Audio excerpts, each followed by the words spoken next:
Alrighty.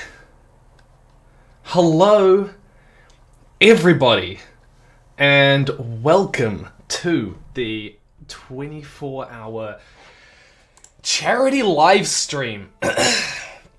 Here we are again. It is 2021. And it is one of the highlights of my year. Absolutely.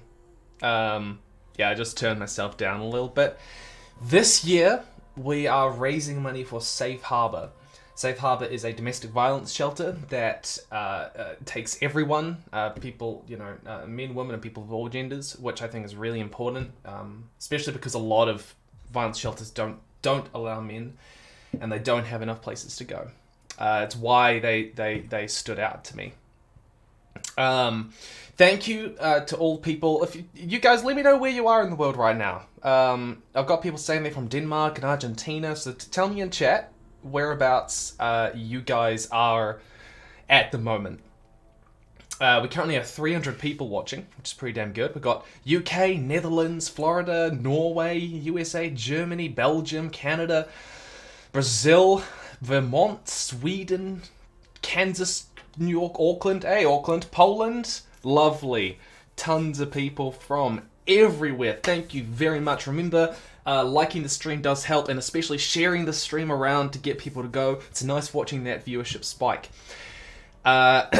So, today, and by today, we are playing Horizon Zero Dawn. My aim is to complete the entire main quest in 24 hours. And shockingly, I put out a video just earlier this week to be like, hey guys, the stream's happening. And you, not even kidding, you immediately just blew past the initial challenge for what I was doing, $2,000. And we've now raised, as a starting amount, $6,000. $6,000. Which is just insane. So we're gonna stick up the goal to 7,500 to start with, and that should change it. I can just switch it out, and I just gotta turn it off and then on, basically, and it should refresh. There we go. So we're 78% of the way to 7,500, which is pretty incredible. And I not only there are a couple of other new things. We have perks this time. I haven't done perks before. It's a bit ambitious, but I've got people handing them. You can get free audiobooks, well, donated for audiobooks and ebooks of On Writing and Word Building Volume 1 and 2, as well as Campfire, the writing and word building software. This is, by the way, this is not sponsored. They literally just reached out to me out of the blue and said, hey, we want to give you some free codes. Like, I want to be clear, this is not a sponsored stream or anything like that. I wouldn't do that for a charity stream. They literally just said, hey, we want to contribute these things as perks for the stream. And I set the prices and stuff like that. So, Horizon Zero Dawn, if you didn't know, is a absolutely fantastically world-built game. It's science fiction with, well, you'll see. You will see. And I have 1.5 liters of water, because the most important thing is to keep hydrated for this 24 hours. Oh, and another perk is that I will answer questions on stream. I will obviously try to get to chat as well. I don't just want to ignore you guys. But we will... I will be answering questions as well, and I've already got a few that have come through, and my people have already sent them to me. But to start, we're gonna get in. And I've already done kind of the tutorial level, you might call it. And if you're wanting to donate, guys, there is the donate link in... the donate link will be showing up in the chat. And that'll take you to there where you can find the perks and everything else. So, if you have not played this game, it's pretty incredible. I highly recommend it. And, think you all should. It's fantastic. I'm really looking forward to this. But also, I want to say thank you to to start with, Raina B, $20, JLK, $10, Anonymous, $100, Anonymous again, $20. Incredibly kind. You can also scan that QR code if you want to donate. Yeah, I apologize. For people that are familiar with the game, there's a section of the game where you are a little young version of Aloy here, and there's a lot of cutscenes, and it's a bit slow compared to the rest of the game. And so I skipped that, and I did that because that's just teaching you the ropes of the game.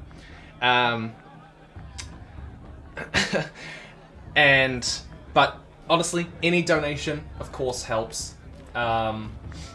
It's any gesture of generosity. The difficulty is just normal. I am not a particularly fantastic gamer, but I am not 100% sure why. I think the latency might just be a bit down, but it's okay. We will deal. We will deal.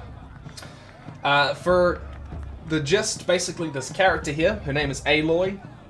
She has been cast out since she was a baby because of something to do with her parentage, and she does not understand who her mother was or where she really came from. But she was cast out of the village, this particular tribe, and now she's coming back trying to re-enter the tribe.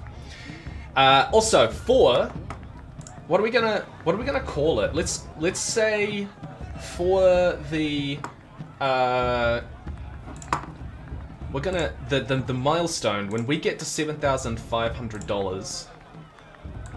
We're gonna say bring kitties and puppies on. So we get $7,500, and I will show you Momo and Willow. Willow has a little cone, and you can see them, and they will be very, very cute. So we do that, and then we can play with the puppies.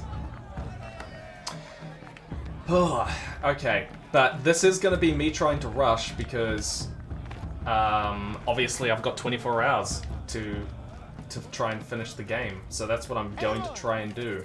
It's you, isn't it? It is Aloy. Are you the old friend TierZoo told me about? Well, I don't know if we're going to get to 7,500 in like 10 minutes. Who knows? Teb is my name. You were half. So I saved this guy when I was young. I remember. I never forgot that. I was incredibly skillful. It didn't turn out to. Am I going to skip dialogue? Like, I don't think I'm going to be able to make it if I don't skip some dialogue. But cost nothing. by the way, thanks to you, Tim, I managed to convince my boyfriend to name our half-blind kitten Toph. Oh, that's a lovely name. I love that. So, buying myself. Let's equip now. Cool. All right. There. Well, it's yours. I think you'll find it affords more protection than what you were wearing. But Every outfit if you chuck questions... Oh, actually, I do have questions for the moment. For this is from Sam to start with. These guys are donations. This is the first time trying to do questions on stream, so I'm a little bit nervous, like that I might get overloaded. But thank you very much, Sam. What inspired you to start writing and doing your channel about writing? Okay, this is a little bit controversial. I was a little bit inspired by the fact that I have an arts degree and I was doing an English degree, and there was a creative writing course, and I saw the stuff on the first year semester and I said, this is way too easy, and I skipped it. And so I went to second year. I said, oh, well, second year will be a bit more advanced, a bit more challenging. I'll learn a bit more. And I got there and I was really disappointed with what they were trying to teach us. And I was like, this is what I'm paying for? This is insane. We should be talking about stuff that's way more interesting and deeper than this. So there's a little bit more to it than that, but that was kind of partly what inspired me.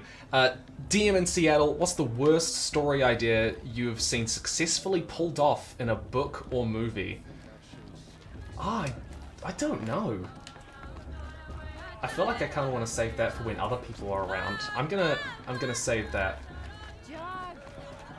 Anon, who would win in a fight, Pre-Madness Azula or Buff Uncle Iroh? Definitely Iroh. Like, I think Iroh is just that good. Yeah, probably. Tech Knight, do I actually have to ask a question in order to increase the donation amount? no, you can just donate and not ask a question. And then Steven, what are some good examples of solar punk fiction? Funny you asked that, because Horizon Zero Dawn sort of fits into solar punk. But, solar punk being, it's kind of like a future based around sun energy and renewable energies and a clean green future, sort of. There's a little bit of that in here, at least it's got some of the aesthetics for it. But another one would be Madigan's Quest by Margaret Mahi, and she's a New Zealand author. So, are we getting guests? Yes, they are all coming on a little bit later. So, scan with your focus to see what's detected. I don't know. Are you excited for Forbidden West? Yes, I am very excited. But those would be some good examples of solar punk fiction. We've got 400 people watching. I'm pretty stoked with that. I'm pretty happy with that. Talk to the man wearing the focus. This is gonna be... So I have a device in my ear, for the record of people who don't know. People who don't know it. It's a bit weird that there's this old fallen civilization which uses advanced technology and Aloy has found one of these old pieces of devices which give her a lot of insight into the world around her. And she's just found someone else that has one of these, which is really, really shocking. But, What's wrong? Apologies. yeah. So, that's pretty cool. Tim's debate bro arc begins. Yes. Have to go. I am a debate bro. His name Now. is Owen? I will debate Who is anything. he? And where did he You name it. As for the trinket, I guess he does. Oh. I don't think my decisions mattered quite that much. Thanks. I wasn't sure I could do it. The Nora's still pissed with the Karja about the Red Raids. And who can blame them? What's Campfire? Campfire is a bunch of it's a software that that allows you to write and world build, and they've got a bunch of programs that help people do that sort of thing. Create sort of a wiki for your own book and stuff like that. Lots of people like using those. If you ever visit Meridian, Does anyone by chance know when any of the OSP crew are going to be on live? Am I not good enough? Am I not enough for you, Adriel Walters? I'm sorry that I am insufficient. She got away. I have to go to they'll be on a bit later. I can't give you the exact time because I don't really want to. I don't want to like force everyone to be here. I've just like let them know like, hey, you want to go to the blessing ceremony? It's just. The game doesn't like really start until you get out of this whole village area, so I gotta do the testing. When will Dominic be on?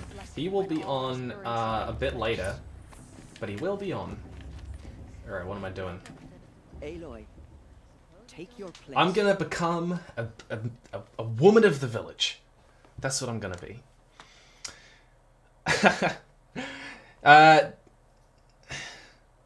Tim, how are domestic abuse services balanced in NZ? In the UK, there is criminal gate victims. I actually don't know enough. Oh, I'm going to do it for myself, because you know what?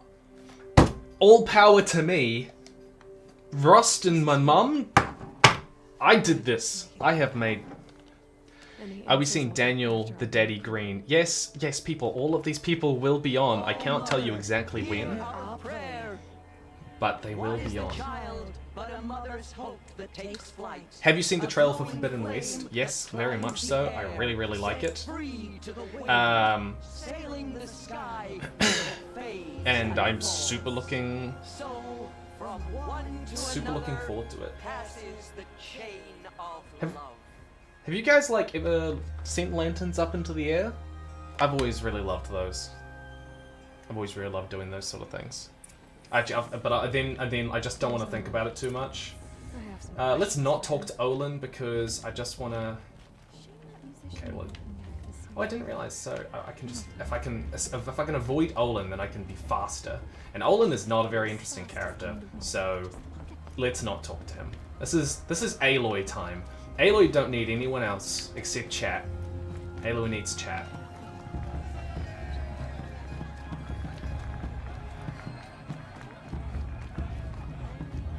Alrighty, let's go. All my homies hate Olin. Exactly. I can only imagine how hard it must be concentrating on the game, chat, and trying to think about your answers to questions. So, that was partly why I was worried about, like, having... about having, like, people ask questions, because I am a notoriously... How much of a hyper-focuser are you guys? How many of you can multitask, and how many of you can... how many of you can like, how many hyper-focus? Because I am very much a hyper-focuser. I find it very hard to focus on multiple things at once. Dislodge, blah blah blah. Do I have to talk to these people? Because you're all remarkably uninteresting. Bast, blah blah. This guy does not matter. And I'm gonna be violent. Choose violence, guys. This is gonna be the choose violence route. Alright, we're gonna do the choose violence route this game. Don't overestimate. You can multitask, I have to hyper-focus, neither. Like I often think of the day I gave you that scar. It's a cherished memory. Blah blah blah. You are literally the most uninteresting person I have ever met. Bast, or should I just say bastard? No. Don't use bad words on stream. Okay, let's sleep. Zero Dawn genocide run, exactly. Violence! It's loud and it stinks and the people are idiots. Yeah! That's right! All these people That's are right! Here I am, stuck inside Violence. them. I think you'll find more to like in the days ahead. Hyperfocus is, yeah.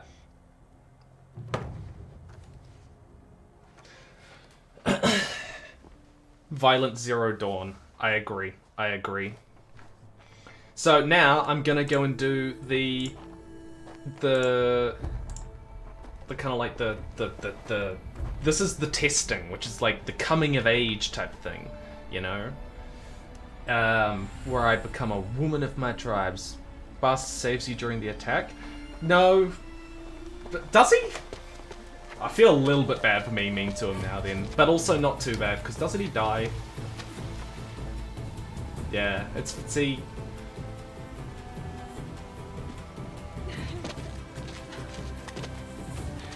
Let's just, yeah, great, I'm here now. What do I want to do?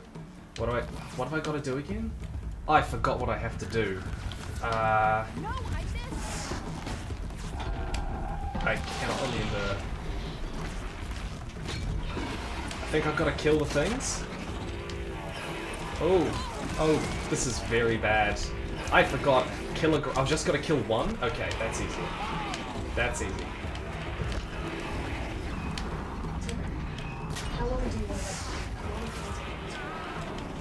Hang on.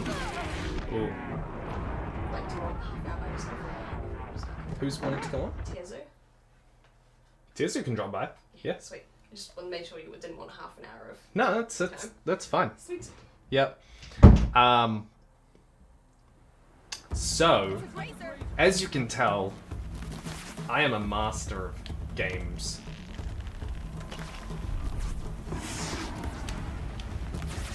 I can't use...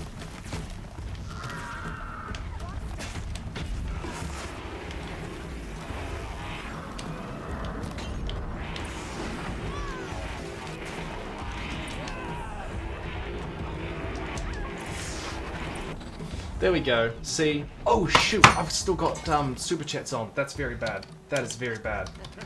No, guys, don't send super chats.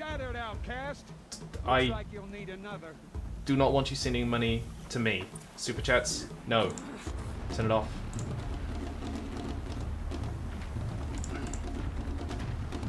Hang on.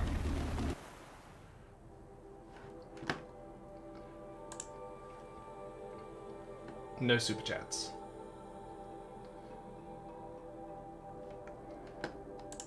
Alright, settings. let's go.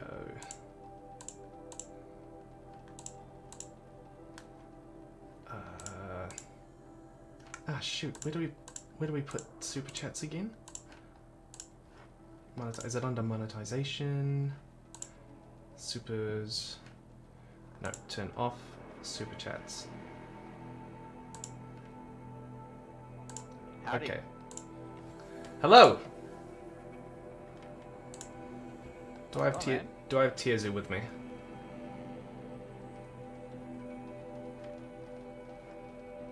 TierZoo? Hi. Hi. Yeah. How are you?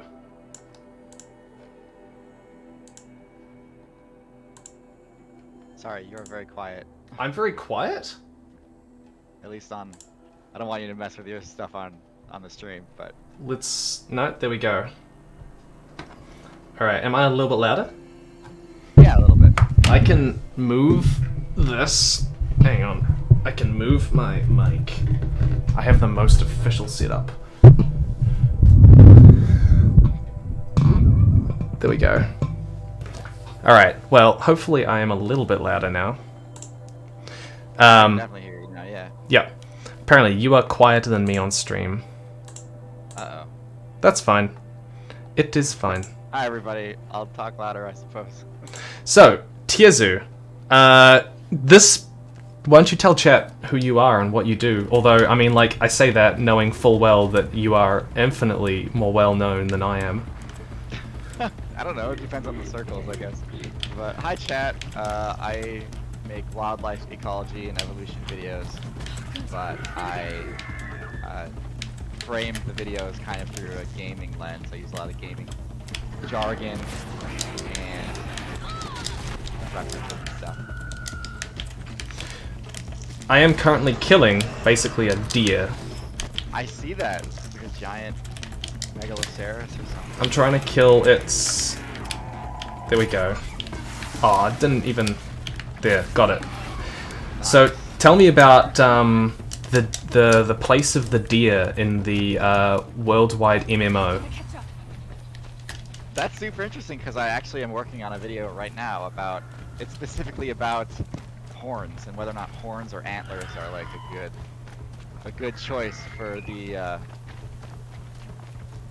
for any playing a game. And are they? I think it's kind of a mixed bag, really. They're really, they weigh you down a lot. They limit your mobility quite a bit. To be honest, most. She was Would behind you mind turning up TierZoo a bit? There's a fair difference in sound levels between you and TierZoo. I can't turn TierZoo up. Like, I can turn TierZoo up on Discord, but that doesn't make them come out louder on stream.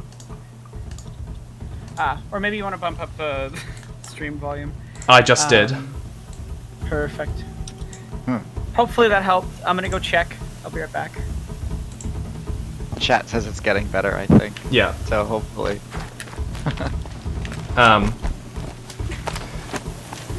So, sorry, I am like the worst person with tech stuff.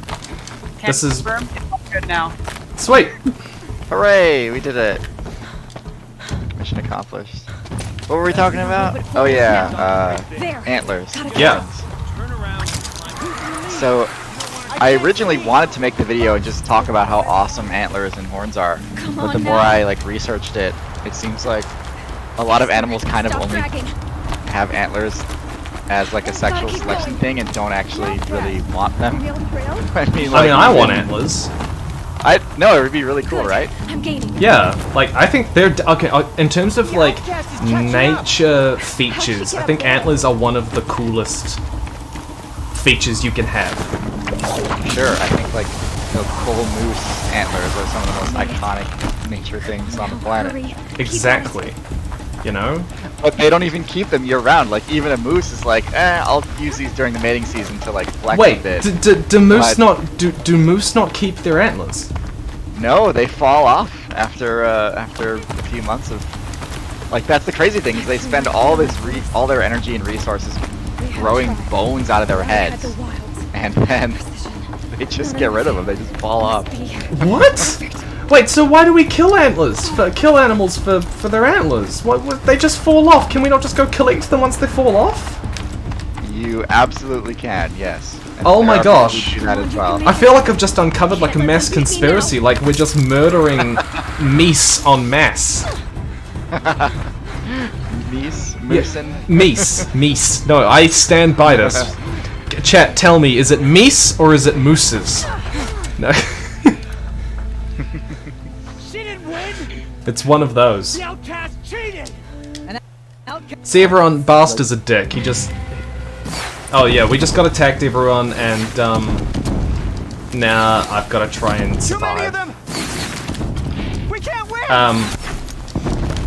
Okay, what are your favorite animals anyway? Oh man, my favorite animals are basically whichever animal I'm making a video on at the time. Like, it just changes so much. Can't hold them. If I really had to pick, I'd probably go with, like, parrots and cephalopods, like the really smart. Have you talked about the Kia before? I did, yes.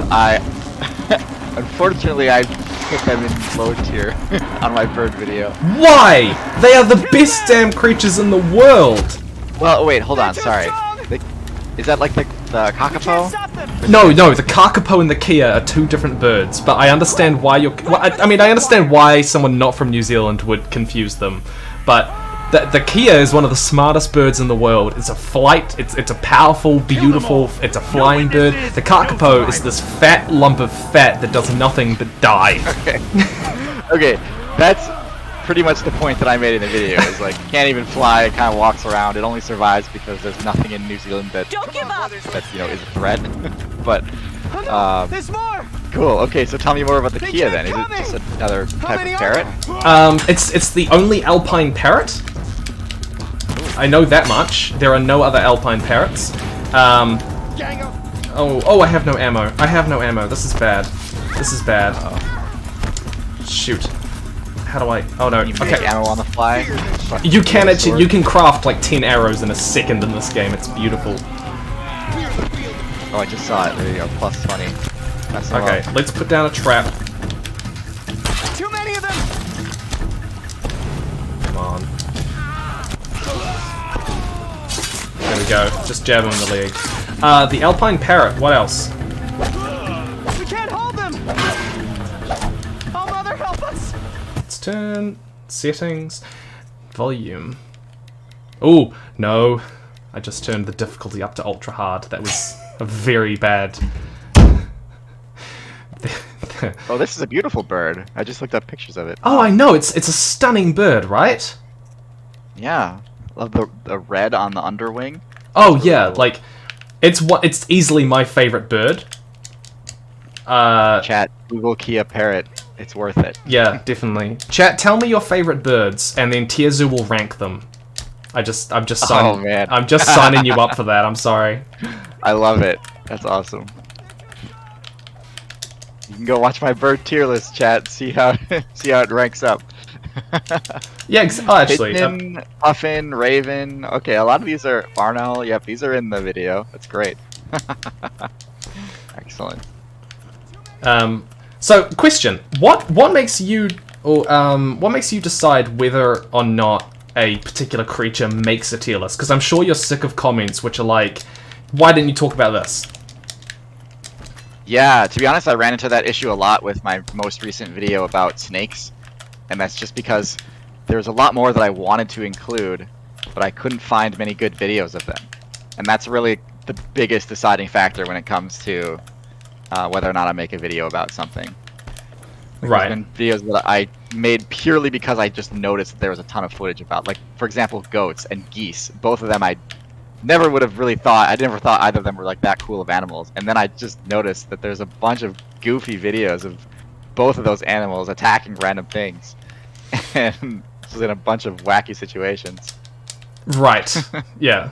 No, I totally get that. Like, a lot of the time if I talk about a particular thing, the deciding factor is like whether they have like something unique that stands out, because there's a lot of things which sort of, in terms of the discussion I'm trying to have, perform a similar role, you know? Yeah, exactly. Where is this guy? There he is. He's behind a rock. He's not... Where is he? There's this guy I'm trying to kill, and he's just not showing up. Can you climb the rocks, or you just have to... I don't think I can climb the from... rocks. I don't remember being able to climb the rocks. Okay. Here we go. Ah, yeah, there's a guy. I think that's all of them? I don't see any more.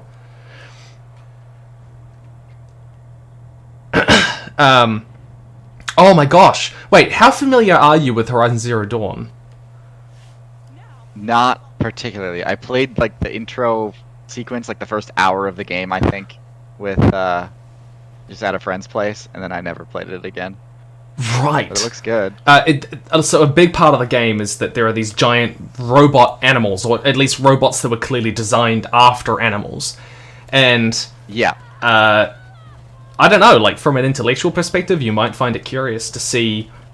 I mean, I won't say exactly what they do, because for people who don't know the game, it's a bit of a spoiler to say why they're like that and stuff like that. Oh, it's a mystery. Okay, that's cool.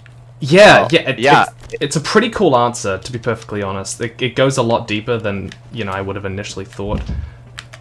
Nice. Okay, yeah. The creatures always seem really fascinating. People are right that I have not put up the timer. Whoops. Sorry, guys. What are we at? We're at 32 minutes, so let's start it at 32. That should start the timer? Yeah. Alright, so we're 32 minutes in. Sorry, you were saying? Oh, just, like, yeah, the creatures in this game looked really cool. I remember, like, at least in the little intro segment, you have to sneak past some, like, mech velociraptor-looking thing, which is pretty cool. That's about all I remember from the game, but, yeah, it always seemed neat. I'm not really that big a fan of these kinds of action-adventure story-driven games, but... What games do you play? Oh, wait, are you... I feel like you're a, I don't know, I get, like... What's the term for it? Like the Hades-type player. I did love Hades, but even Hades was probably a bit of a departure from what I normally play. Like this kind of game, like God of War, Hades, all these story-driven games. I guess Hades is kind of a roguelike, which is roguelike. More that's up the my term. alley. Yeah, but I'm more into like the multiplayer type games. Oh, like Among Us. Precisely. Oh, I just get hit by a... Oh no, don't kill me, please. This person has a machine gun.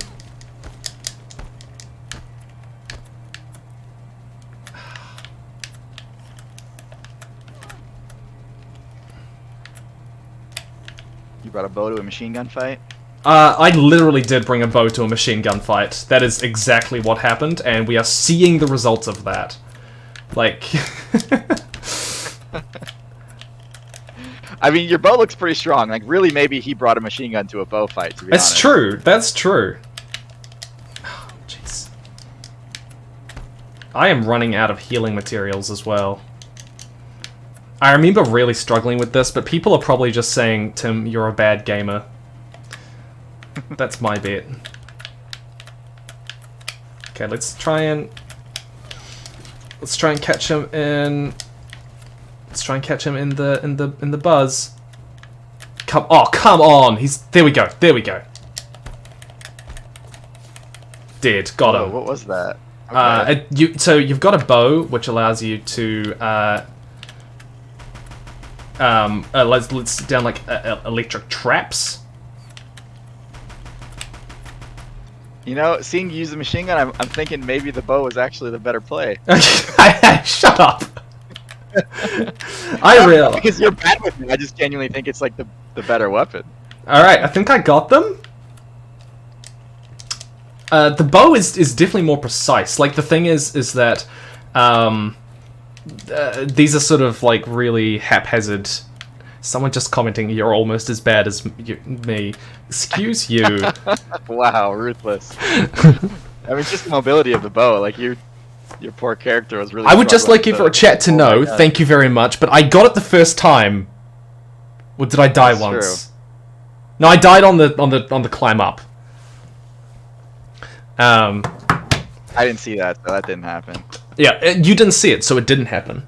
I want to also, people have been donating, and lots of anonymous people, but also, Andman, thank you very much. $20.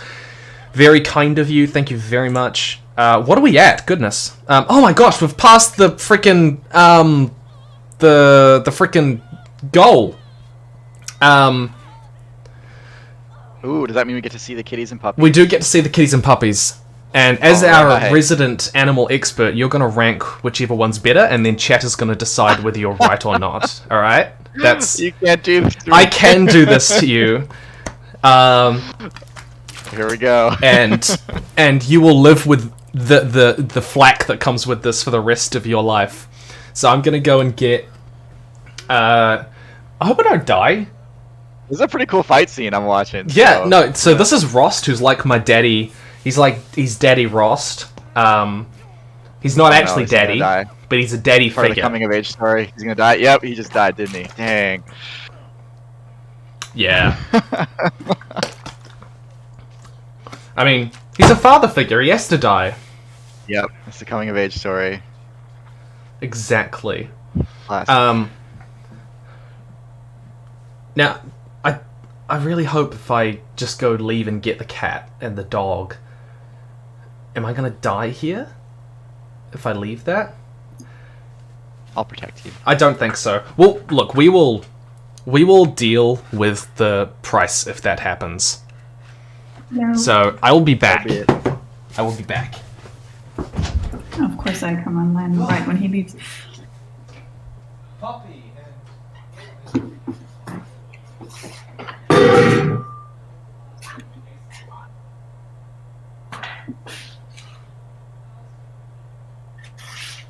This is a really emotional moment in the story, I see. He's just not even there. Nope. Hello, by the way, I'm V. Hi, V. How are you doing? Doing great. So far, so good on the stream. I think we finally worked out the kinks, so... Yeah, now it seems to work. Oh, that is emotional. Why is she falling? I know nothing about this game. Like, I have no idea about the story. So, technically, I Alright. wanted to like watch So- the cutscenes, but they're quite everything. Hello, Tim. We have puppies, and Boy. this one has a cone. I gotta get my headphones on first. Let's just put them down. Oh, cone of shame. Oh, no. So, first on display, we have Willow here. Willow is has just been neutered, which is why she has the cone. She is 8 months old, and she is she is very much a people dog. So she will, if you leave, she will very much cry, and Aw. yeah, no, she has attachment issues. It's been a bit difficult because obviously I work from home. I don't know if you have pets, but I do. My puppy's the exact same way. yeah, honestly. like we can't obviously be away from them. Yeah. You know, like Aww. not enough. So this one has definitely got some sort of attachment issues. Oh, hang on. Precious baby. I can do this. Here we go. In my experience, I kind of grew out of it, so you'll probably be okay. Like, Full an 8-month camera. old will definitely have it more so than later Yeah. on. And I can change the lighting so you can see them better.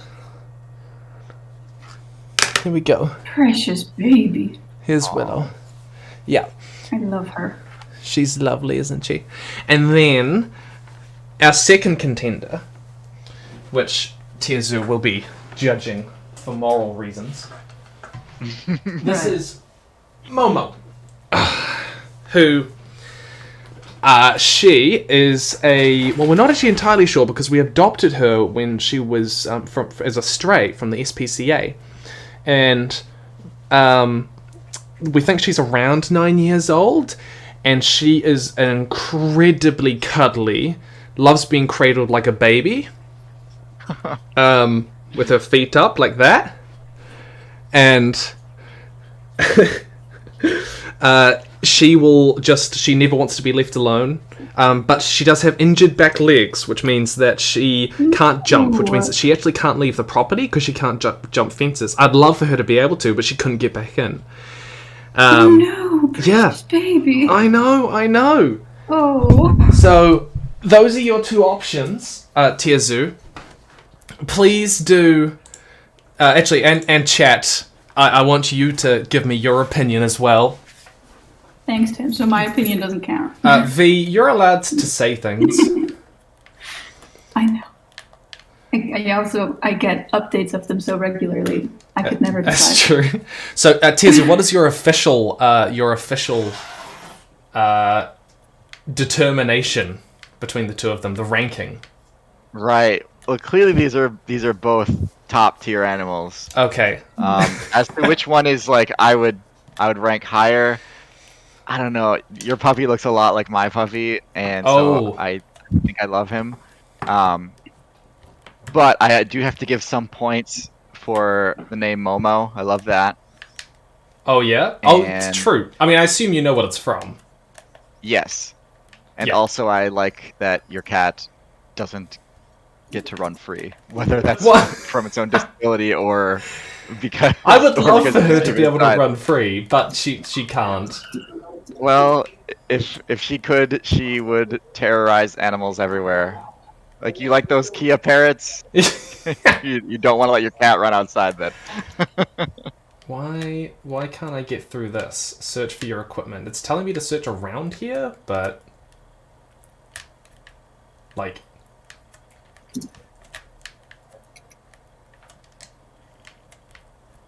Oh, I'm going through somewhere. All right, so your official ranking is that Willow is higher than Momo. Let's go with that. Okay, Willow chat. for top tier. Please give me your determination on whether or not TierZoo deserves. Give me either punishment or reward. Like, chat. Do I deserve human rights? Yeah, human rights do not apply here. Oh no. Man, I do not know where any of my stuff is. This whole place. Agree to disagree? Well, that's a very measured response. Someone says both. Like, oh no. You get both reward. At first it was reward, and then chat just totally shifted on me. Now it's all punishment. Yeah, that's right. You get both, and it's just no. Don't say that on live stream. Keep her moving. I'm sure my mods. Tim? Yeah? Tim, darling, please update the donation goal. Yes, sorry. I mean, we'll stick it up to 10,000, I suppose, won't we? Let's do it. Man, I can't believe we're like... I've just... 10,000, that's 1,000. Alright, guys, tell me in chat, like, what do you guys want at 10,000? As like the Tim, you can get the power cell. Alright, the power cell. I vaguely recall that being a thing. See, this is why I'm so terrible at live streaming. Where is the power cell? Oh, it is in the little creep hole thing that I was in before.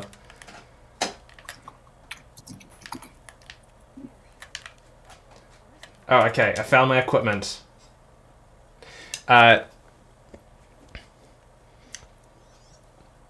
Another dramatic golem reading, a text from your novel, a song is good. I should probably let the two out because Willow loves Momo, but Momo doesn't love Willow that much. Yeah, that sounds right. That checks out. Go on.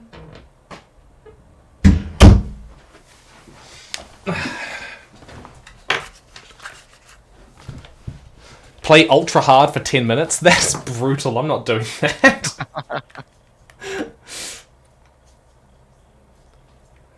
Oh, wait, no, there is a power cell in here. And power cells are important for something.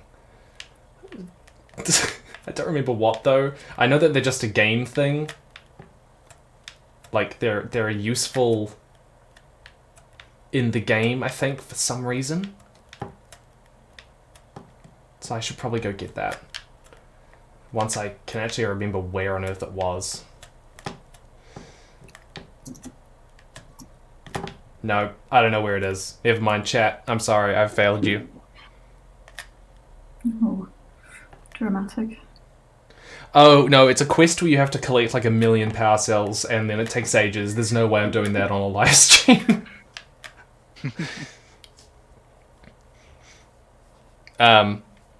So, yeah, but, oh well. Do you live stream much, TierZoo? I've tried it. I find it to be pretty difficult, to be honest. Yeah. And the games that I enjoy playing, it doesn't seem like are very popular. And then the ones that chat enjoys watching me play, I find to be quite stressful to stream. Like, my most successful live streams have been chess. Chess. And playing chess in front of an audience. Wait, is this during the Queen's Gambit explosion? It was. I think it was actually even a little bit before that, because there was like a initial sort of explosion because of the PogChamps chess tournament, which had a bunch of influencers, and that's what got me back into chess. And then Queen's Gambit just came in, and suddenly everyone cared about chess. I was like, oh sweet, this is awesome. But even before that, I tried to do a little chess streaming, and it's very stressful watching people, or playing chess and having people watch you mess up and make mistakes. I would feel just so, like, I mean, I do like playing chess. I am a board gamer. I grew up playing chess with my dad, and so I definitely know how to play. Yeah, and same. I'm not terrible at it, but I would find it so stressful, like being judged for how not expert I am. Exactly. I mean, it's like you make a move, and then you just look at chat and watch chat like roast you to bits because it was the wrong move. Yeah, no, definitely. Of course, everyone in chat is a genius, and there's so many moments in chess where you're like, oh, I should have seen that, and then you just feel dumb, and then you feel like you should never have tried streaming in the first place. Exactly. Yeah, no, definitely. I totally get that. Do you play board games? No, you do play board games. Oh, quite a bit, yes. Yes, yeah, no, we've talked about this before. What are your favorite games? I really like the game Terraforming Mars. Right. I have it, but I haven't played it yet. But I've seen other people playing it. It seems like such a game that I would enjoy. It's so good. Me and my friends played it. Like there was a time where me and my friends would play it like literally every Sunday. It was great. My dad just went in chat and said, "You're not so bad at chess, Tim, Dad." Like, that's because I play against Dad, and we have about a 50-50 win-loss rate against him. That's pretty solid. Sounds like a good matchup. Yeah, chess, chat, by the way, what's happening at the moment is basically, these are the elders of the tribe. They're deciding whether or not... yeah, say hi to my dad, everyone. They're deciding what to do about the whole attack thing, and fundamentally, they're going to send me out into the world to explore what happened just then, and to get us an answer, and to do everything. So lovely. And Tess is nice, and I'm becoming a seeker. Yeah, basically. No matter where that. Yes. What's the most violent answer? No, none of these are violent. I love Spirit Island. That's probably my favorite game. Nice. I don't think I've played that one. It's incredible. Do you play co-op games a lot? I've played a few co-op games, but normally the co-op games that I've played have at least some element of like traitor mechanic. Yeah, exactly. A traitor mechanic or a betrayal sort of thing. Yeah, so you've played Betrayal of the House on the Hill. I love Betrayal of the House on the Hill. There is another. I think there's one called Dead of Winter that I've played. Which yes, is that's the zombie one. Yeah. Yeah, and that has a traitor mechanic too. But it's like you don't even know if there is a traitor because there isn't guaranteed to be one. Oh, I didn't realize that. I've heard with Dead of Winter that the traitor just has way too much power. That is how I remember it being too. Like, you can just completely destroy the food stash, and there's nothing really anyone can do about it, and then it's just game over. Right. Yeah, no. Oh, violence! Watch your tongue! So, this is Resh, he's a dick. Yeah, Spirit Island's fantastic. It turns the traditional colonization style board game on its head, and fundamentally you are the indigenous gods and lands of the place fighting off colonizing forces. So you're fighting off Prussia and stuff like that. Whoa, that is cool. Yeah, it's genuinely the best game I've ever played. Have you played Cosmic Encounters? No, I haven't played Cosmic Encounters. I really want to, though. That's another really fun one. Yeah. No, definitely. Alright, I should probably thank people for their donations. I just need to go through. Give me a second. Oh, this is a giant killer robot thing. They call it a demon. Sound the alarm! I can see why. Yeah, it's actually really cool though. Like, honestly, the reasons why they are like this is just so cool.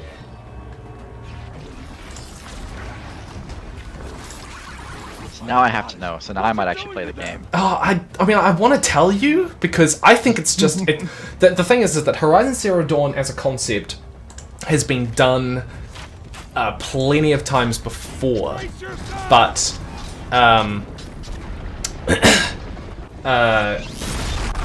but I think it's been done better in Horizon Zero Dawn than I've seen it in almost any other context. Okay. I want to create those. I want to create those. I can't remember if burning's very good against machines. I don't think it's very good against machines. Yeah, it's just it's better than it's a better version of that. Watch the Striders! It's driven them mad! Damn it. Shoot. I'm definitely going to die in this encounter.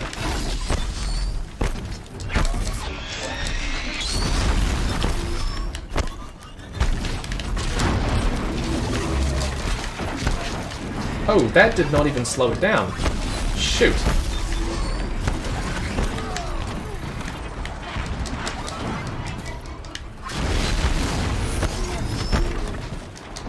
It is after me, my goodness.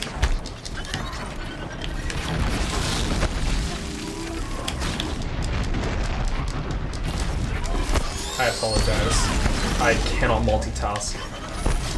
You a multitasker? Oh god. Not particularly. Probably. I think there are two people. There are people who are multitaskers, and then there are people who are honest with themselves. Because I don't think anyone's really that good at multitasking. I remember when I was a kid, there was the stereotype that men couldn't multitask and women could. I do remember hearing something like that too. Yeah. And multitasking, it depends on your definition of multitasking. If you think by multitasking that you're actually doing two things at the very same time, then very, very few people are truly able to do that. And you can, like, there are cognitive tests that do that, and it's very overwhelming. But if you mean that you're kind of doing two things at the same time in the sense that you spend 10 seconds on that and 10 seconds on that, then a lot of people are quite good at it. I am not good at that thing. I am a bit of a chronic task finisher. It's really annoying because if I don't tend to work on one video until I finish the last one. I don't know what's your flow like with that. No, I'm exactly the same way. I don't even think about what the next topic is until I finish the video. Yeah, I used to be like that, but then I got an editor and that became a problem. That's fair. I probably so should do that, huh? I'm definitely going to die. So is this kind of like Zelda, where rolling is like the best way to get around? It's not the best way to get around, because it is faster to run, but I think there's a higher chance of you avoiding attacks when you dodge roll. I see. Yeah, they're not even half dead, and I am like down to no health.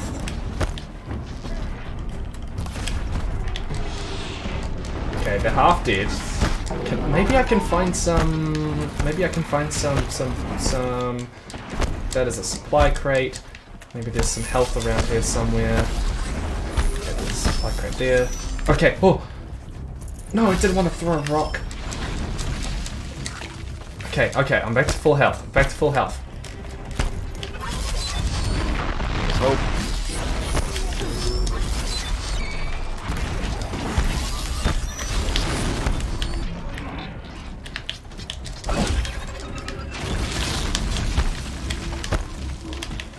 Oh, come on.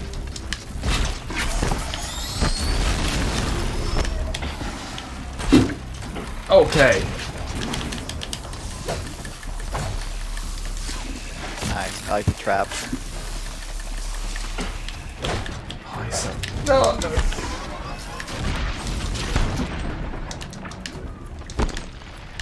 Oh, so you do have melee weapons. It's not You do, but they're not particularly effective. It's a game that's very much based around, it's actually, funnily enough, it's a game very much based around my playstyle.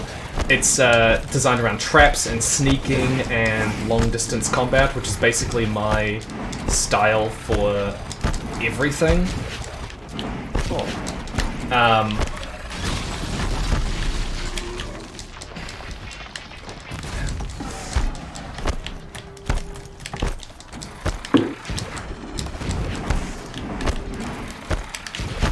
Oh, come on, one more hit. One more hit.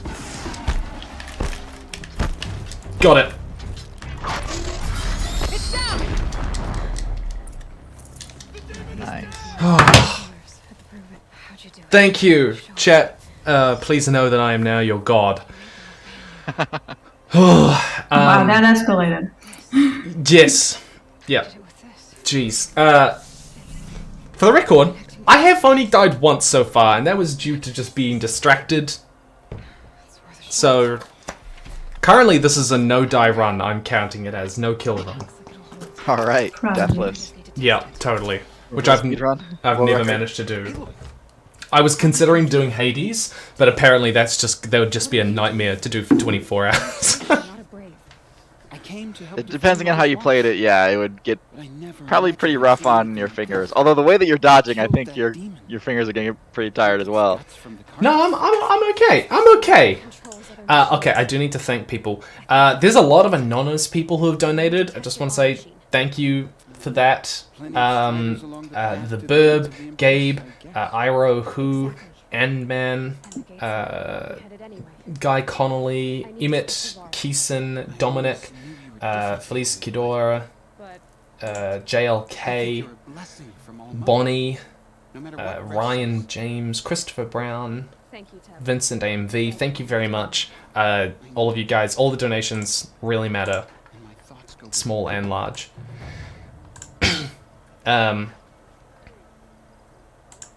Okay. Thank you very much. And I will get to the donation perk questions at some point. Last year, I think we raised like $30,000 something, $35,000 or something, which was pretty damn good. Wow. Yeah. Do you know who started the charity stream thing? Was it Project for Awesome? I have no idea. I'm very new to the streaming world. Yeah, I don't stream. I basically don't stream except for this. And Project for Awesome is that the Vlog Brothers? that's the Vlog Brothers. Yeah. Who I've met Hank briefly. Yep, same. Although he loves your videos. I find that very surprising, but yeah, he's told me. What do you mean you find that surprising? He loves nature and science, and you he just are seems nature like a and ridiculously science. busy person. Yeah, I agree. He just seems like such a busy person. I'm just like, how did he even? How do you ever find time to watch YouTube videos and make TikToks? He's out there doing it. Yeah, I don't know. I don't know. Like I know I do know he subscribes to me. Funnily enough. There you go. Yeah. Because of my How to Train Your Dragon videos. They're good videos. Oh no, they weren't. And I implore chat to not go back and watch them. That's exactly how they're. Tim, well done. Now you guaranteed it. Yeah, I know. Now I get views. And that's how you see people don't realize that how smart you've got to be about like mistakes in videos. People comment on mistakes, that's engagement. So what you do, instead of making bad mistakes and people commenting on those, you leave in intentional mistakes and then people comment on those, but you do it deliberately so you get engagement. That's true 5D chess. That's 5D chess that you play there, yeah?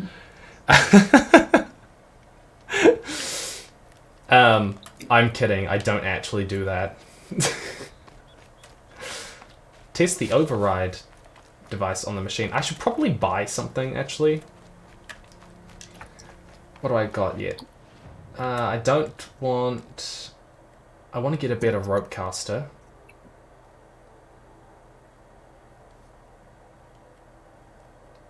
No, rope caster? No, I only use trip caster, really.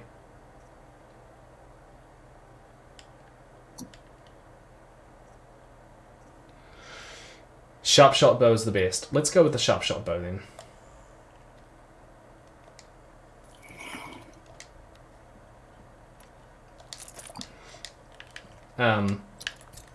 But yeah. No, he's very involved in he seems to know the YouTube world very well. Yeah. A very effective, like, science communicator. I mean, there's a reason that he's doing so well on TikTok as well. He's definitely got the video making, like, narration process down. Just his cadence, it works no matter where he puts it. I just killed a raccoon. You monster. Yeah, actually that was pretty monstrous of me. I don't think chat's gonna forgive me for just murdering. Very rude. That's not nice. Oh, actually, I will need the rope caster for killing. There's birds, and they're freaking annoying unless you can like tie them to the ground. So is Wait, every you can tie them to the ground? So. Oh no. Whoops, I didn't mean. It's really funny to hear you say those things because, like, I'm also watching the stream, but it's obviously delayed, so I have no idea what's going on. It's 50 seconds behind. That something's gonna happen. Yeah, it's 50 seconds behind. I know that much. Yeah, so it's like, I'm watching and I hear you saying, oh no, and then I know, oh, something's gonna go down. I accidentally triggered a cow. Oops. So are all the creatures in this game robotic, or are there only some? Virtually all of them are robotic. There are like non-robotic creatures as well, but they are not nearly as common or important to the plot and story. I see. Okay, so it's kind of like Pokemon, where everything's a Pokemon except there are still like worms and stuff in the ground. Wait, are there actual animals in the Pokemon world? Is that a thing? Very infrequently, and Are I think there? probably mostly only in the earlier seasons. But yeah, there's like scenes where animals are Get it while I can. eating worms and stuff like that. Huh. Test the override device. Oh, I've got to override a Strider, so I killed the Strider that I was meant to damn it. Where is another cow? There's no other cow around here. That was dumb of me. I think I scared away the herd.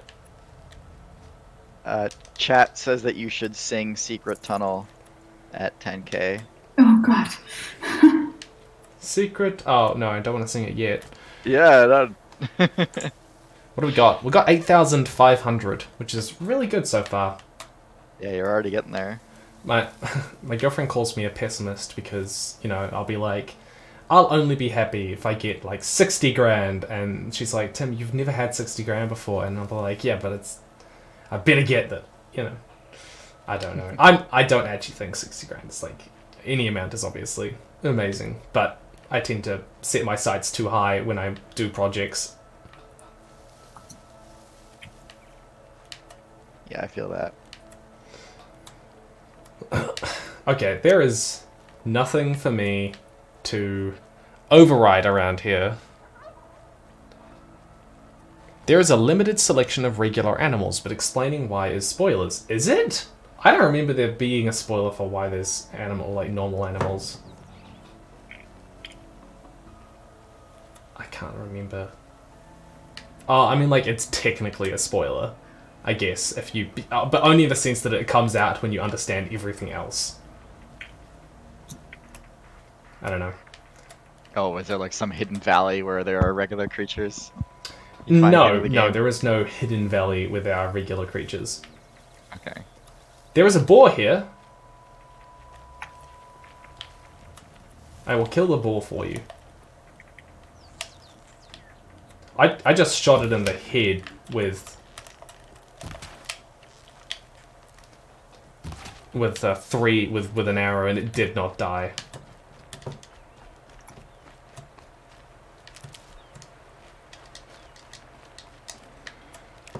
No space. Wait, so this is like a regular creature. Yeah, it's got meat. Look, there's a fox. Okay. There's a fox. It's very cute. All right, yeah, there's plenty of them. Exactly. Override a strider. So I've got to look for specifically a strider.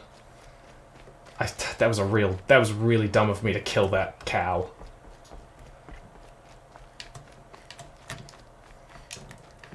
I don't know. Oh, someone in chat mentioned the Haast Eagle. Are you familiar with them? If I remember correctly, the Haast Eagle is an ancient, just bird of prey that was like really big. And I think was it also from New Zealand? Is that why people are talking about it? It was from New Zealand. It's not ancient though. It died out within the last couple of 100 years, maybe 300 years. But okay. It's still ancient. It's not hostile. Yeah, I see what you mean. Basically, they were so big. They were a prehistoric creature in the sense that they were around for ages. But they were massive. Like, they were the largest predatory bird in a long time. Like, I think they were like 3 meters wide or something, 4 meters wide. Wow, okay. And they would pick up moa. I don't know if you know what a moa is. Oh, no way, yeah. Like, it's like an elephant bird. Yeah, an elephant bird. Yeah, they would pick up those creatures as prey. There are also stories of them carrying away children. Yeah. And then once the moa died out, because the moa were hunted to extinction, once Marty arrived, and because they were a great source of meat, and they were pretty much defenseless. Yeah, I heard that people were also really good at raiding their nests, because they nest on the ground, of course. I don't know enough, but I know that they were hunted to extinction, and they died out over a while. And then, so the Haast Eagle's main source of prey died out, and so they went extinct as well. And I mean, that's a story we've heard a million times, right? Absolutely, yeah. Yeah. Like, I don't know. What's the coolest extinct creature? I recognize you, of course. The coolest extinct creature? Yeah. That's a great question. Sabertooth. What was that, Vic? Sabertooth is pretty cool. Sabertooth, murder kitties. Oh, yeah. Those are pretty cool. Smilodon is definitely... I'm also into murder kitties that are not extinct, just I should be on my Aloy, murder kitties. the war party, you might be able... Okay. This is my pet, guys. Guys, chat, I want you to name my my mount. Can you put, this is my cow. Can you please give me names for my mount? I should try overriding other kinds of And I will take the best one as decided by you guys. Good. John Wick. You guys, can you read me what chat is telling me? So we have Steve, we have Poopsie, we have Naga, we have Bessie, we have Paul, Carol, Monty, Momo, Appa. I like the name Tasmanian Devil. It's going too fast, huh? Binky. Somebody said John Wick very early on, so. Oh, whoops! I got up here. I really wish I could like. Also, like, regardless of the names, there's something that you have to change on the screen because you still have bring kittens and puppies. Oh, right. Yeah. Well, I don't know what the next. I don't know what the next goal should be. Like. I don't know what. I don't know what. What did chat want? They wanted you to sing Secret Tunnel. Right. Secret Tunnel? I don't sing, though. I said, It's okay, I Tim. don't We dance. believe in you. Okay, let's kill all of these creatures. That sounds very rude.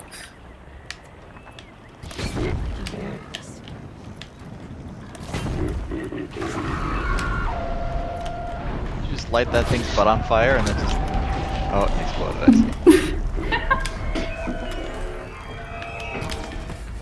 Yep. They explode because they have giant gas canisters in their ass. Of course. Yeah, of course. It just like turned to look. It didn't even like try to charge you. It just looked at you. It was like, really? Really? And then it exploded. Oh, hello. Hello.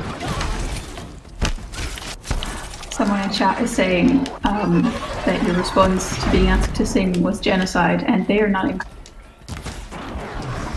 My response to being asked to sing was genocide. What? Well, you were killing robots. All the Oh, creatures. Like, look, you they're not slaughtered actual all the people. things. They are not actual people, God. alright? It's not genocide. It's more like selective persecution. Wow. It's very different.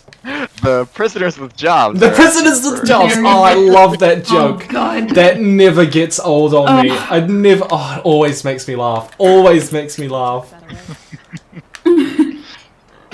Let's go kill more of them. Let's go kill Right. more of them. Oh. People say I'm violent.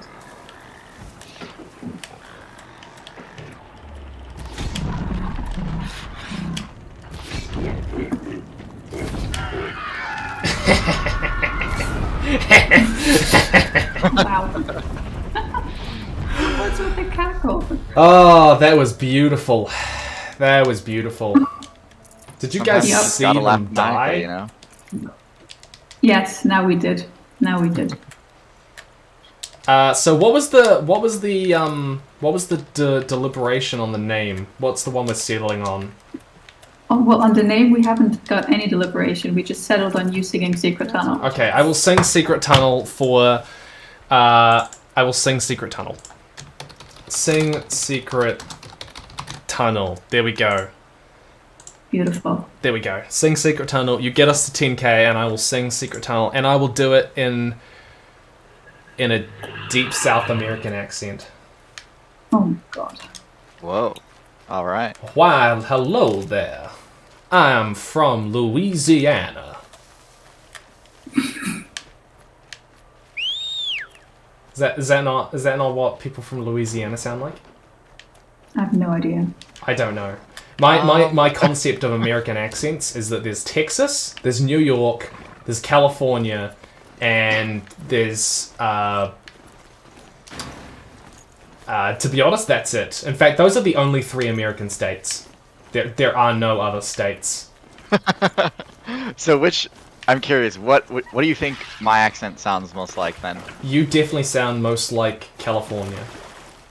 Really? Yeah. That's interesting. Because California to me just sounds like neutral American, like all the ones that you hear in movies. Right. You know? Except for Wow, Texas. okay. Sometimes you get Texas accents in movies. Yeah. And New York accents. Most people say that Chicago is the most neutral accent. Chicago, isn't the Chicago? Oh, I'm in a dangerous place. Somehow accents to me is like, I do notice them obviously and I can tell some of them apart, but in the end my brain doesn't really register it because English is not my first language, and I'm also neurodivergent, so if somebody with a particular accent talks to me for a while, I will start adapting my own accent to their accent, so it's all just English to me. Oh, is that not something everyone does? Maybe I also do that. People tend to think that I'm from the UK. I mean, some people just do it deliberately, but like if you do it unconsciously all the time, that is kind of a neurodivergent thing. Yeah. Same with handwriting. My handwriting is never the same. I don't know, it changes constantly. I've never had consistent handwriting in my entire life. Oh, where am I? Oh. I don't know, where did you go? I think I was trying to hit in a straight... Okay, I am a really lazy gamer, and I will just try and hit in a straight line, and oftentimes that'll bite me in the ass because I end up coming up against like a giant cliff. People say that I often sound like a UK person.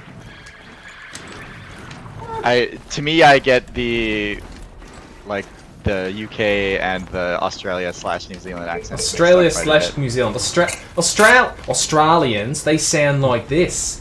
They do. Now that you do it, I like totally can hear the difference. Australians sound like this, and if you ask them, you know, to count, they'll go 1, 2, 3, 4, 5, 6, and then yeah, they'll say, because they can't possibly say 6 for some reason.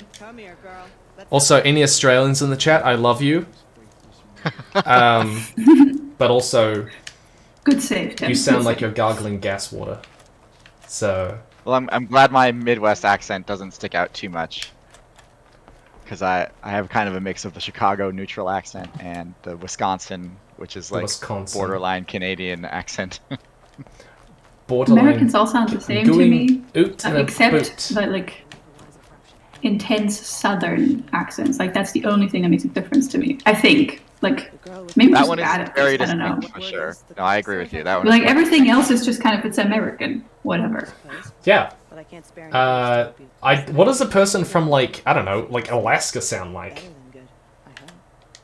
Oh, probably kind of more Canadian, you know. I mean, I guess. Do they? Is that a thing? Oh yeah. Oh yeah. Alright, where am I going? Let's have a look. Clearing there, and clearing there. So this is the map. I've explored this much so far. And it's such a good game. It's such a good game. Level 15. What? What level am I? How do I check what level I am? I am level 7, and that is telling me I need to be level 15 to do... Oh, this is gonna be a bad idea. Hello. Who just joined? Did someone just join? Is it Sophia? Yep, Ellie. Hi. I just joined. Is it... Ellie. Oh, hi Ellie. We're a resident UK person since it came up in discussion. Courtney's just told me to say hi. Yes. Hello. So this is Hermione, and she is very smart. She's an animator and very good at what she does. Pleasure to meet you all.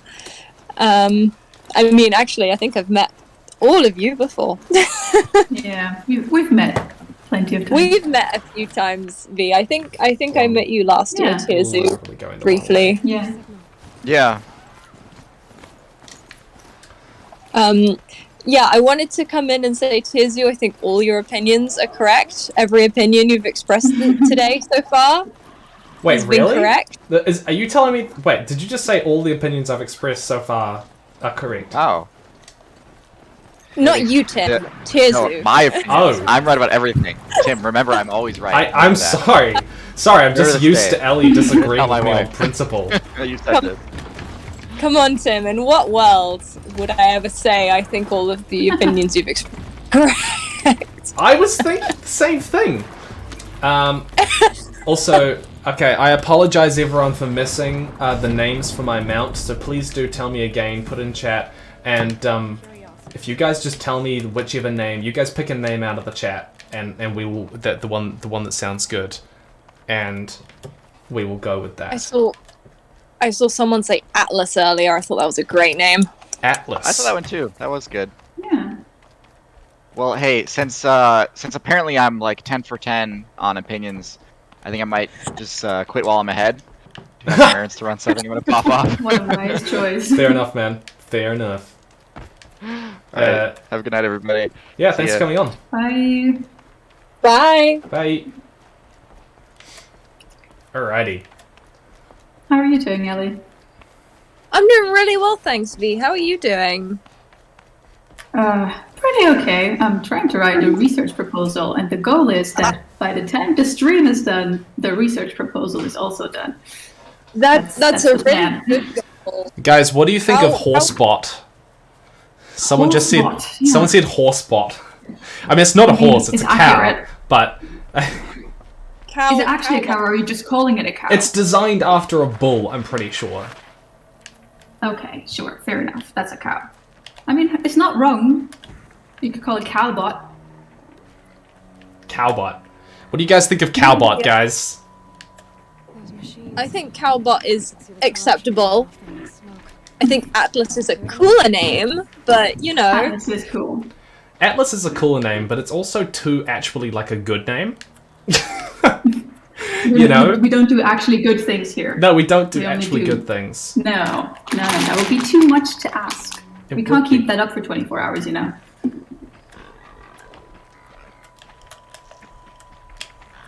Cowbot beer boy. Cowbot Finboy? What? In the chat someone said cowbot beer boy. You might not have enough characters for that.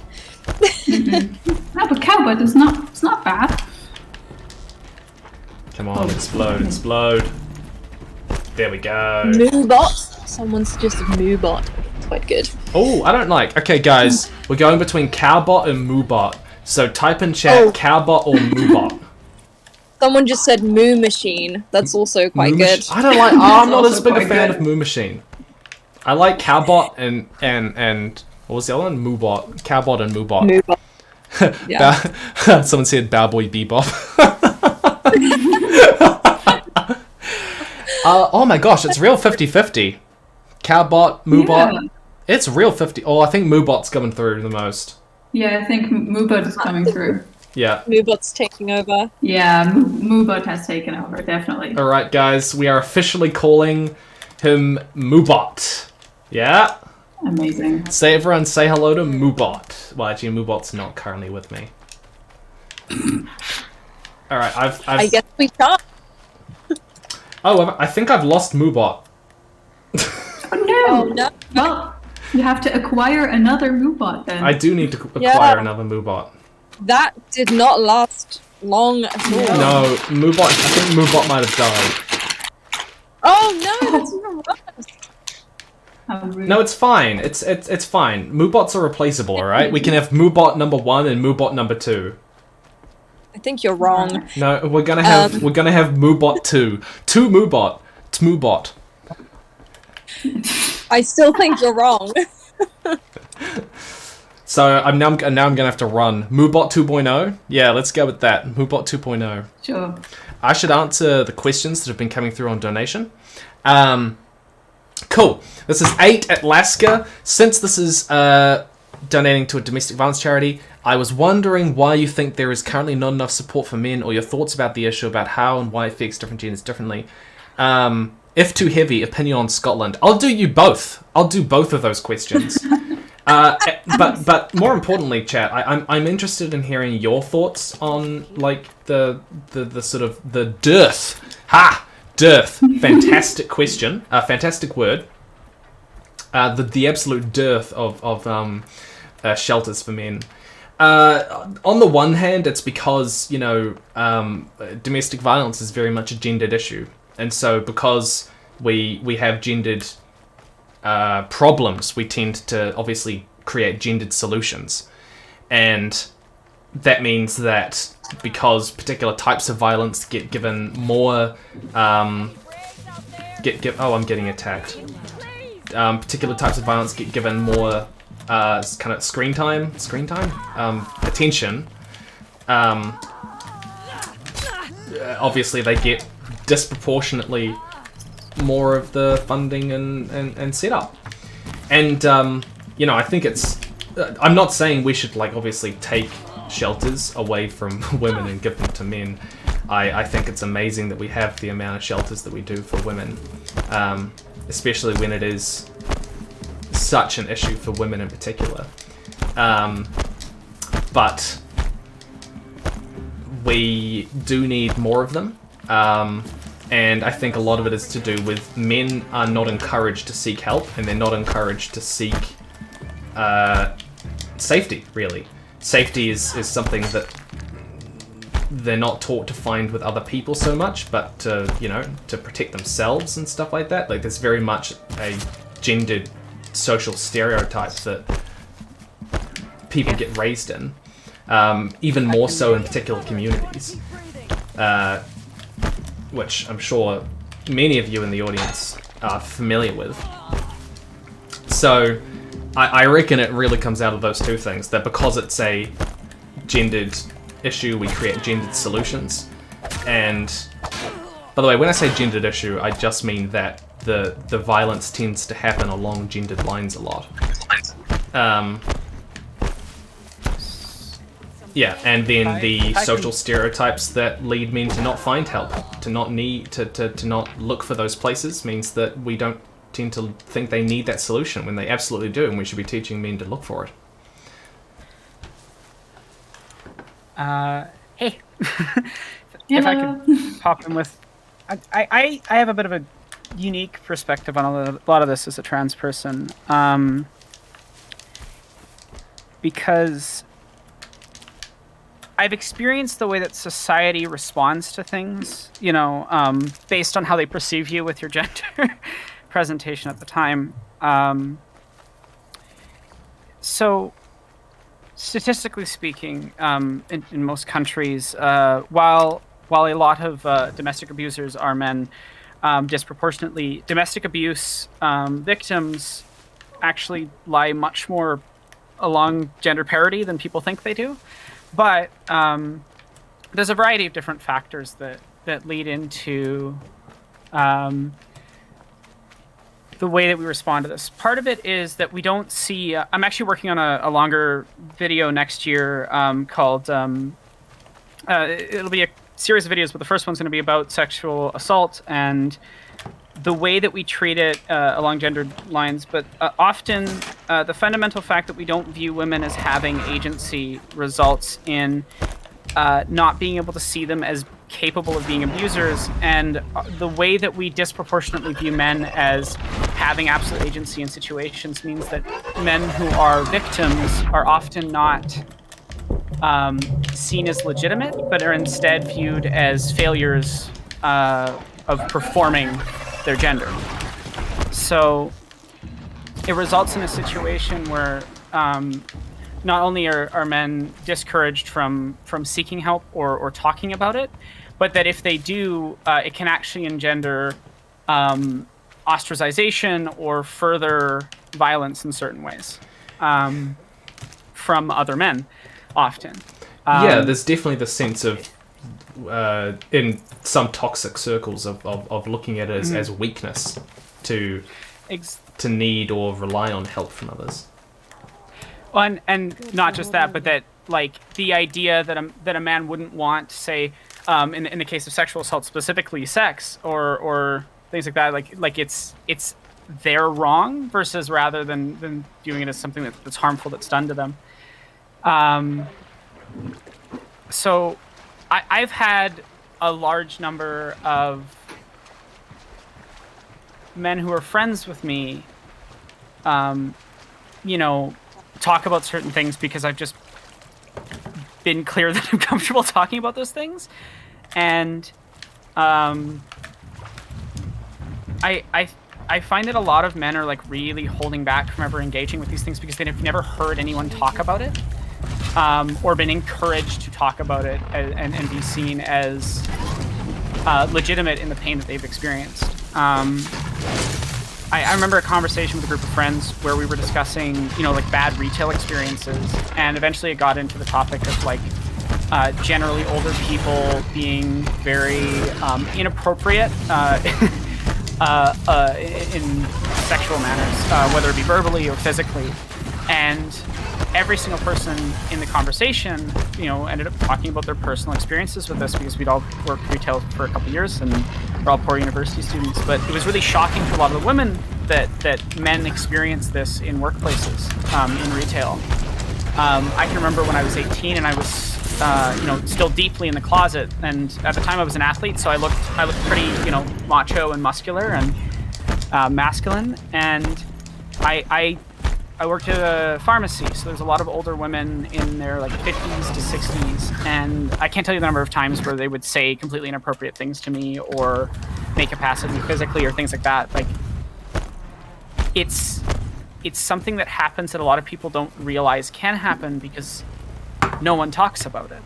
And when we don't make spaces for that, and we don't show that publicly, that that's something that happens to people who are perceived as men,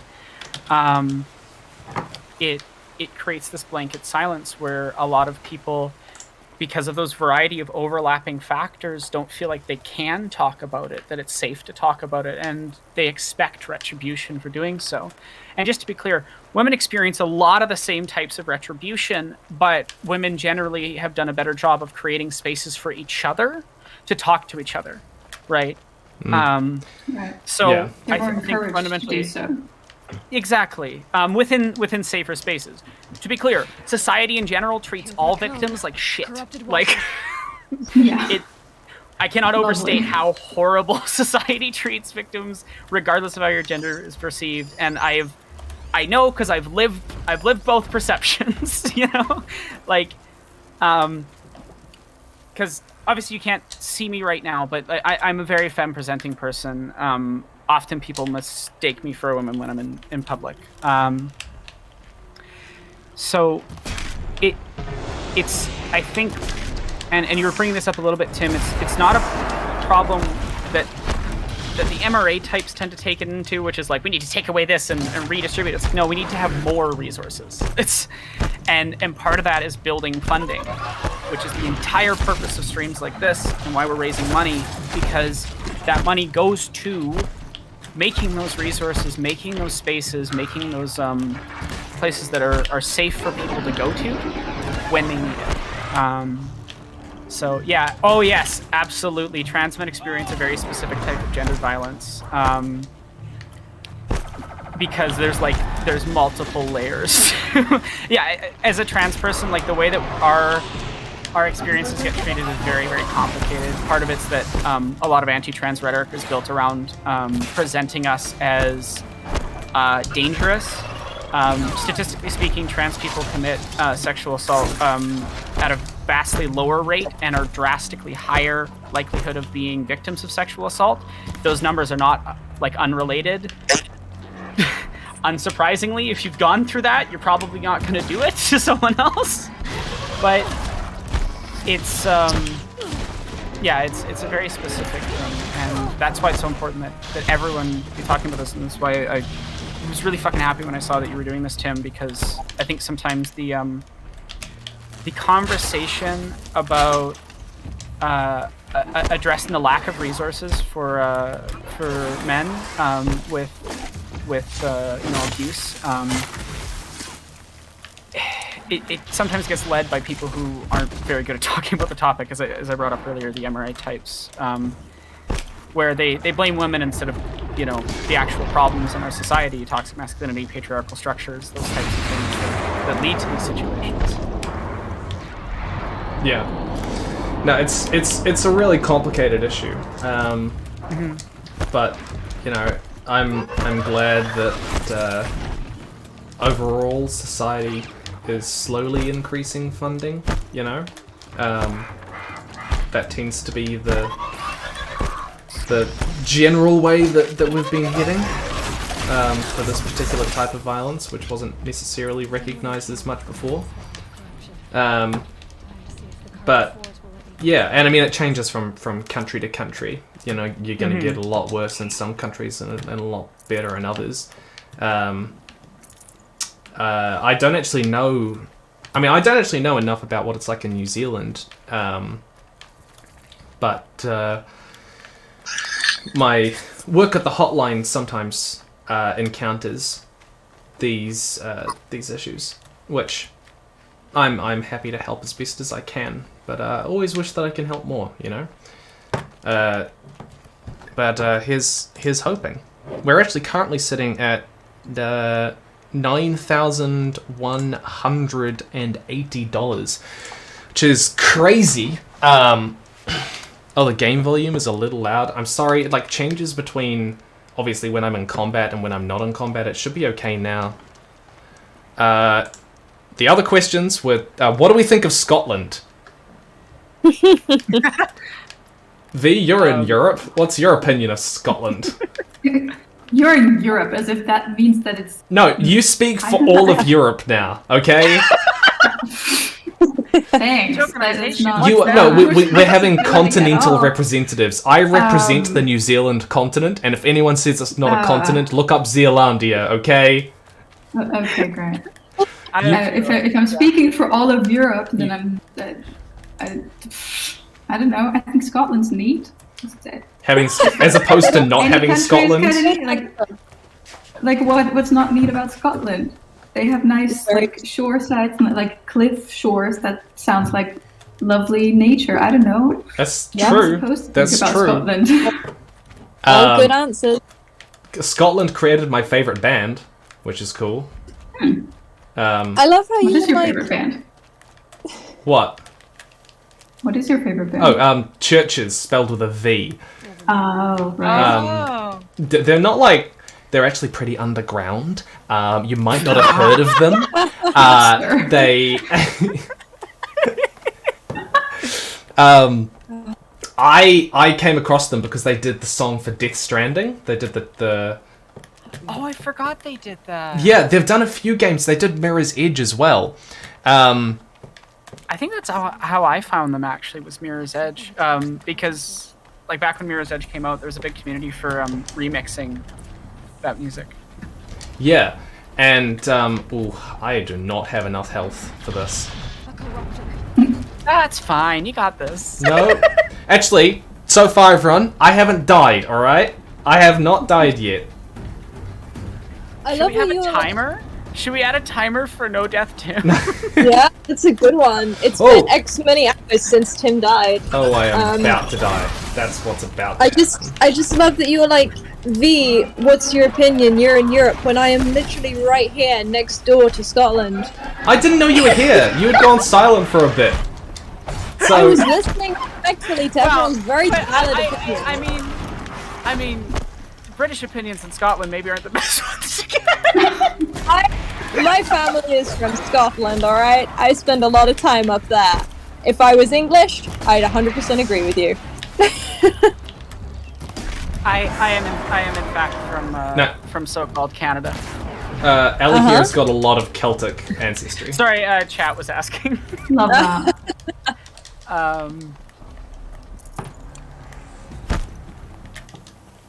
But, yeah, no, they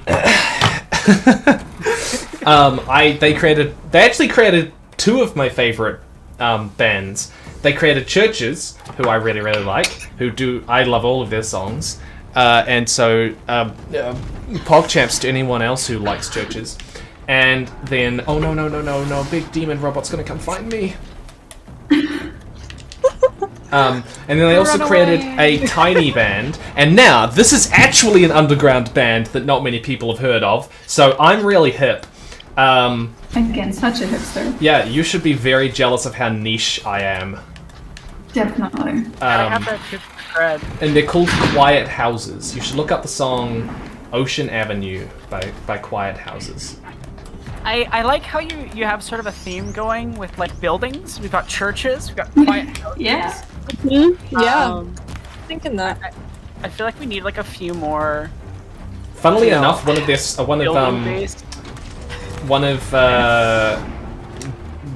of Quiet Houses' songs called Big Town. Wait, it's someone in chat saying please don't say Arctic Monkeys. Are you dissing Arctic Monkeys? I couldn't even name a single Arctic Monkeys song. I am notorious for having absolutely no music knowledge in my circles. It's okay. I'm terrible at song names, but like I do listen to a ton of music. I don't remember songs. I can like show you my playlist of my favorites of X, band, including Arctic Monkeys. Do you want to know? Spotify Wrapped is always an adventure. Total because I was a total hipster when I was younger. I listened to Arctic Monkeys back from like their first album onwards, because my dad got like a bootleg copy of the CD before they'd released anything in the US or Canada yet. Bootleg. So I literally listened to Arctic Monkeys before it was cool. When I was a youngster, I was a total hipster. No, like I used to think that was like really cool. Yeah, I listened to it first. Like, it's such obnoxious behavior to have, but like that was kind of the attitude everybody I was around, So. Someone asked me, aren't they from Sheffield? Sheffield's basically Scotland, or at least I am hereby annexing Sheffield for particularly Scotland, but only Sheffield. Wow. But do you have any info on that trans rights bill in New Zealand? I haven't actually heard of that one. I don't. Is there a trans rights bill in New Zealand? Is that a thing? Apparently, according to chat, I'm curious now. We're finding out about things. Because if I somehow missed happy trans news, I'd be shocked. In a good way. I like that. I want to know. I'm very up to date on like world politics, and I'm notoriously not up to date on New Zealand politics. Yes. There was some news yesterday, I think, that New Zealand unanimously passes a self-ID for birth certificates. That's good. That's good. Yeah. I knew someone had sent me a message about it yesterday. It's great. Okay, I'm really happy to hear about that. Yeah. I don't know, any time that I know my siblings around the world are like a little bit better off is nice, because things have been grim for a good while. No, it's I'm not particularly up to date on New Zealand politics. Okay, I want Moobot 2.0. We gotta find Moobot. Yeah, we gotta find. Let's find some cow people. All right, let's find some Moobots. Some furballs. Things are quite bad in the UK right now. I have a lot of friends that are trans that are there, and it's grim. What was I seeing? There is a petition at the moment to recognise LGBTQ plus parents equally on UK birth certificates at the moment going around. But that's the that's the most recent that I've heard. Yeah, it's just been a lot of they haven't earned the unfortunate moniker of Turf Island for no reason. Someone said they want us to get to Moobot 10.0 on the stream. All the Moobots. All the Moobots. See how many Moobots we can get. Oh no! As long as you kill them. All right, I gotta get some new. I gotta sell stuff because my goodness, I have way too much. Resources. Sawtooth Heart, useful for selling for metal shards. Yeah, let's sell that. As a total side note, it's really nice to see an open world game with like a fairly diverse cast. Yeah, I mean it's a very unique world with a lot of cultural world building, which I think is really cool.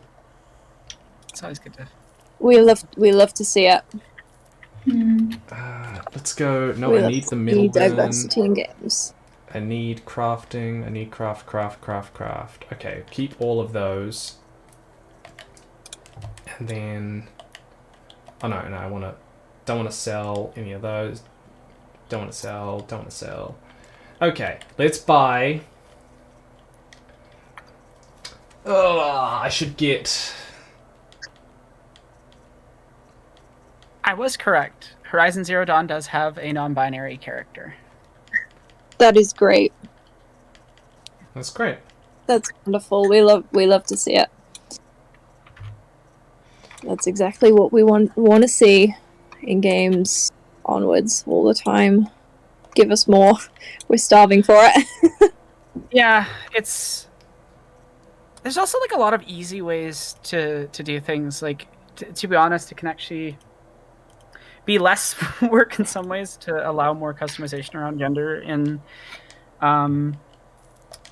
character design stuff. Like,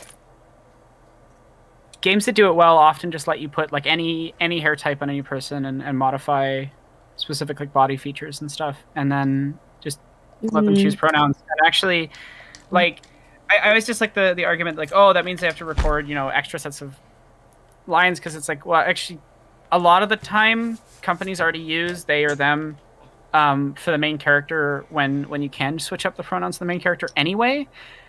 So it doesn't even make sense to not like have that as just a permanent option. And on those specific occasions, like record a third version of that line.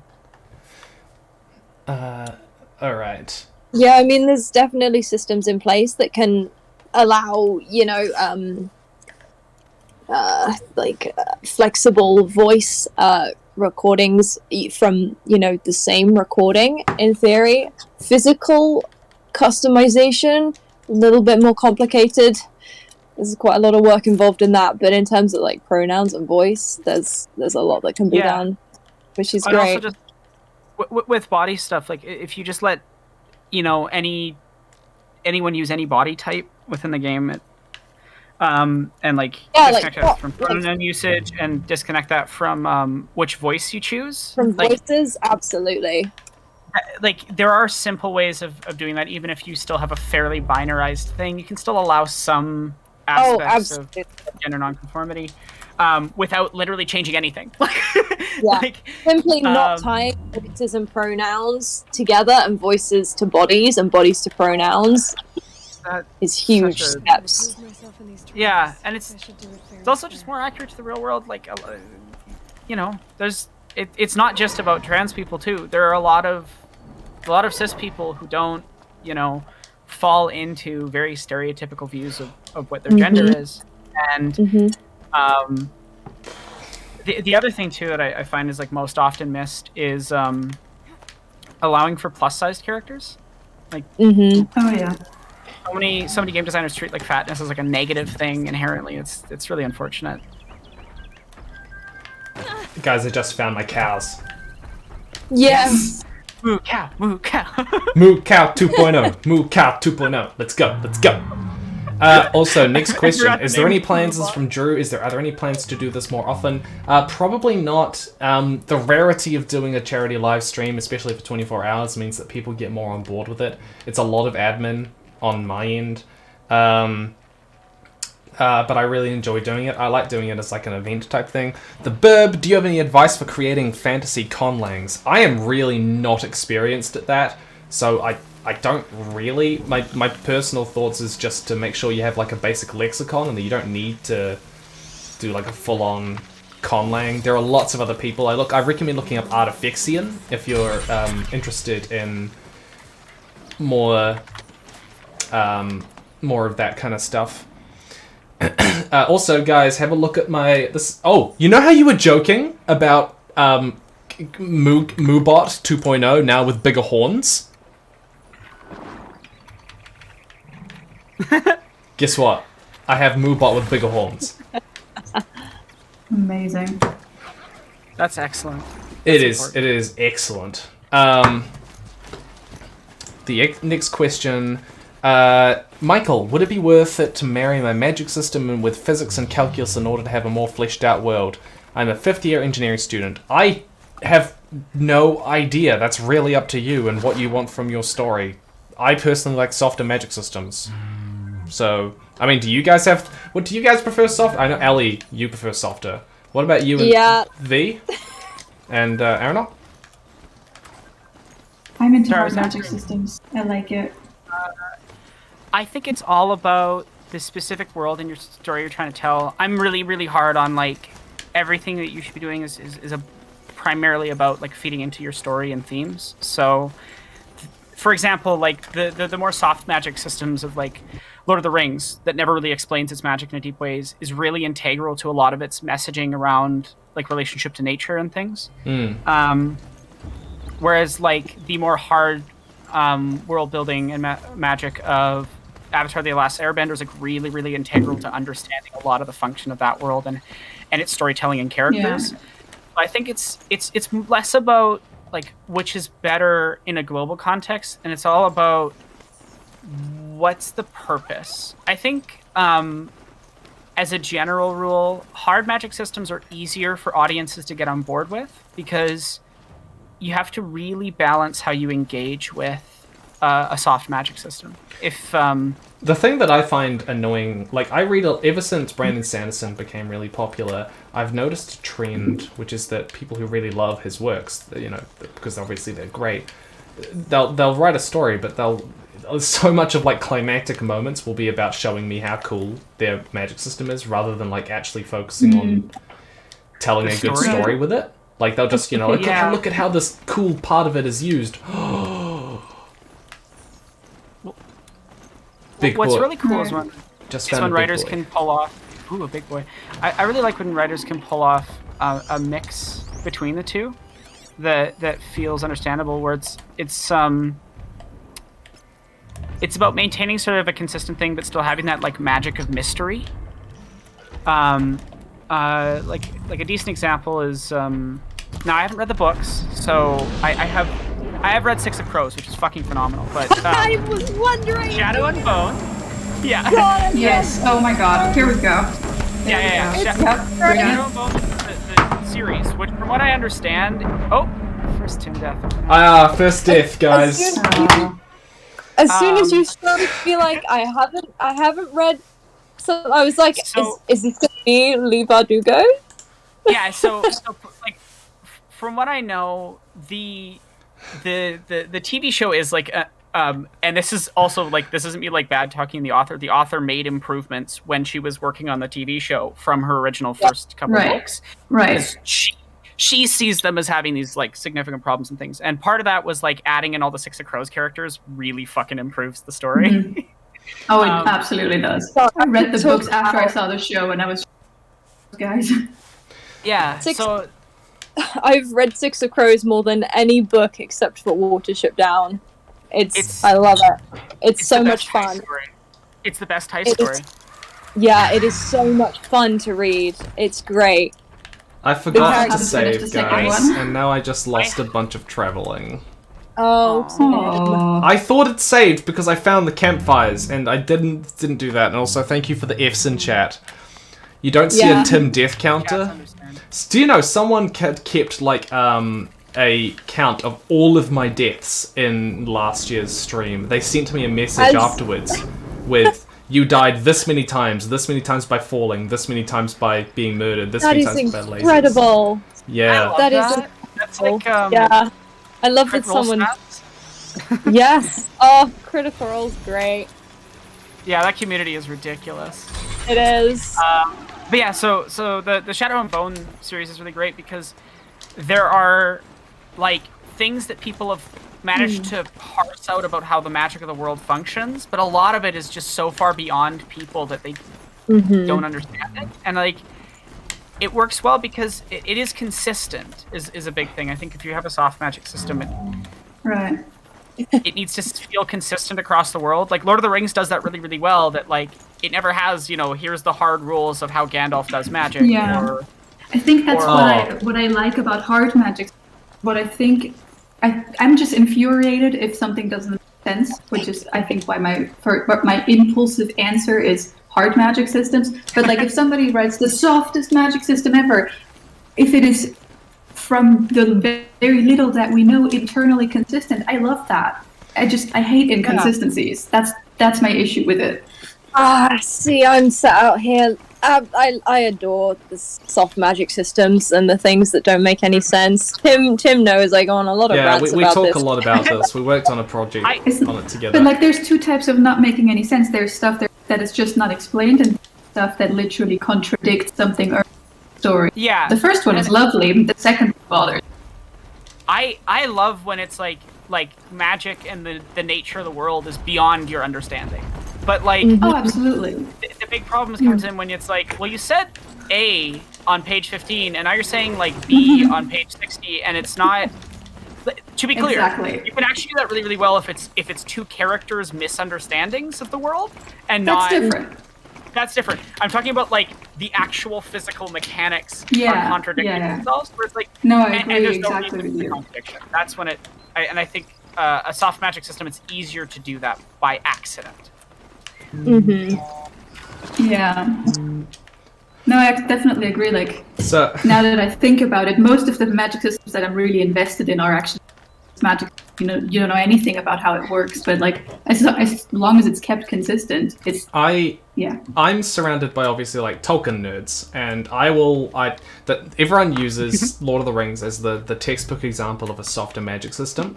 Now, Tolkien nerds who read all the other books, sometimes they will leave comments and they'll be like, it is explained, you just haven't read it. It's in the Silmarillion, it's in the Unfinished Tales and stuff. And I find it really funny because I've read that sort of stuff, and they seem to be approaching it from the perspective that it's like soft magic systems aren't valid or aren't as good, because sometimes people do phrase it like that. But in reality, like, I've read those books. Tolkien doesn't explain it. He goes, the gods have powers, and these creatures have powers associated with the gods, and that's basically it. It's not, like, defined. That is very, very loose.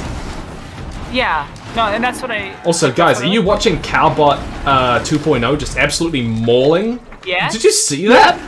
Yes. Wonderful. Frickin' Cowbot, guys. I love how You go, we give it Cowbot. like 10 different names.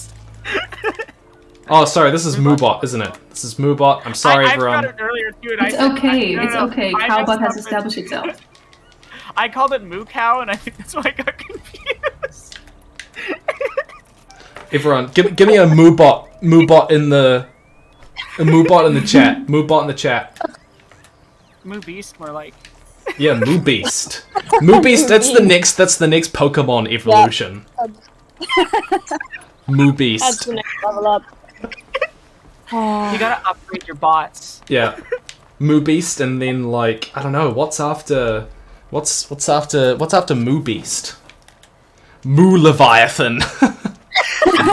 Wow. It doesn't even keep the like sound similar. It just goes all the way up. Yeah, just goes up, and it's just like. No. Moo. Oh, I like that one. Moo Behemoth. Boviathan. Moo Boviathan? No, oh, that's good. That's good. Moo Boviathan. Yeah, Moo Boviathan. That's nice. That's a good... I'm not talking to you, lady. I don't need you. I don't need any of you. All I need is my precious main quest. Oh, I don't know why. Cthulhu in the chat. That is great. Cthulhu, that's really good. Cthulhu! Oh, yes! Now That was- I'm just picturing Tim like running by someone and just going, I don't need to talk to you, lady. That's what I'm doing. That's what Tim does when I call. Doesn't answer and he's like, I don't need to talk to you. It's actually the other way around, but I thought it'd be funny. Yeah, no, it's alright. Never answer Tim's calls. Alright, let's go to Meridian. We're in this giant city chat because they have information or something. I don't know. These are like the big Empire dudes who are pretty cool or something, or they're not so cool. I can't remember. They have a king who's good.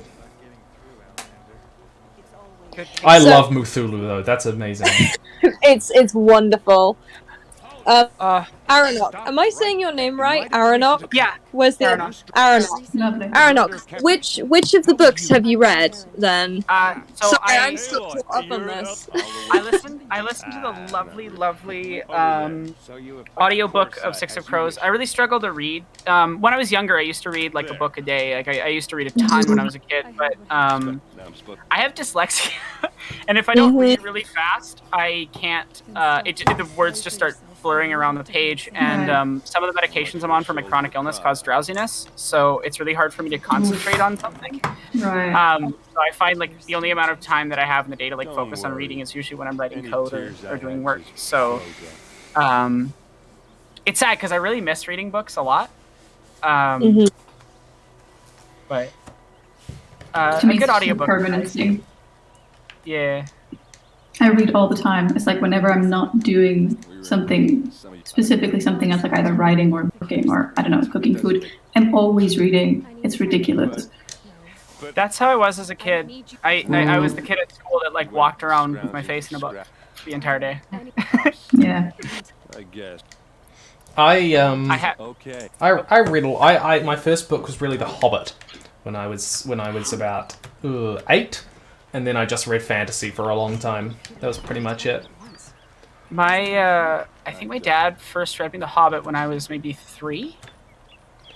Oh, I had my parents read to me. Like, my dad read the Narnia series, and I read Famous 5 and Secret 7.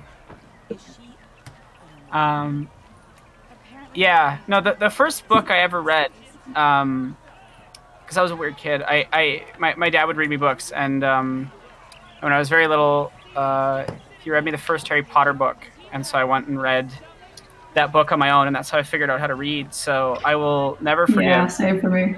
Never forgive that author for the shit that she's pulled towards my community. Yeah.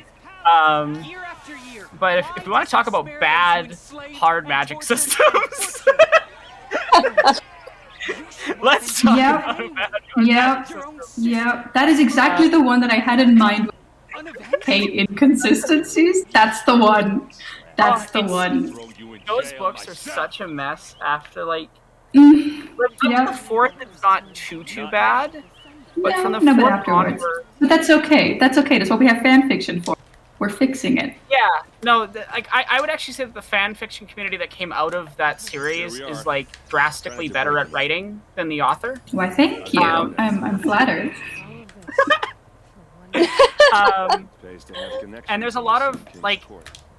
It's just, especially like when you go back and you really start giving it a critical eye with more knowledge about her, like. Definitely, like it changes so much about the books. Oh my god, the goblins! You see so many things. Oh god, the goblins. They're it's egregious. Like, it's egregious a lot of the elements that are in those books when you like start thinking about them for like more than 5 seconds. I mean, one of the only black characters is named Shacklebolt.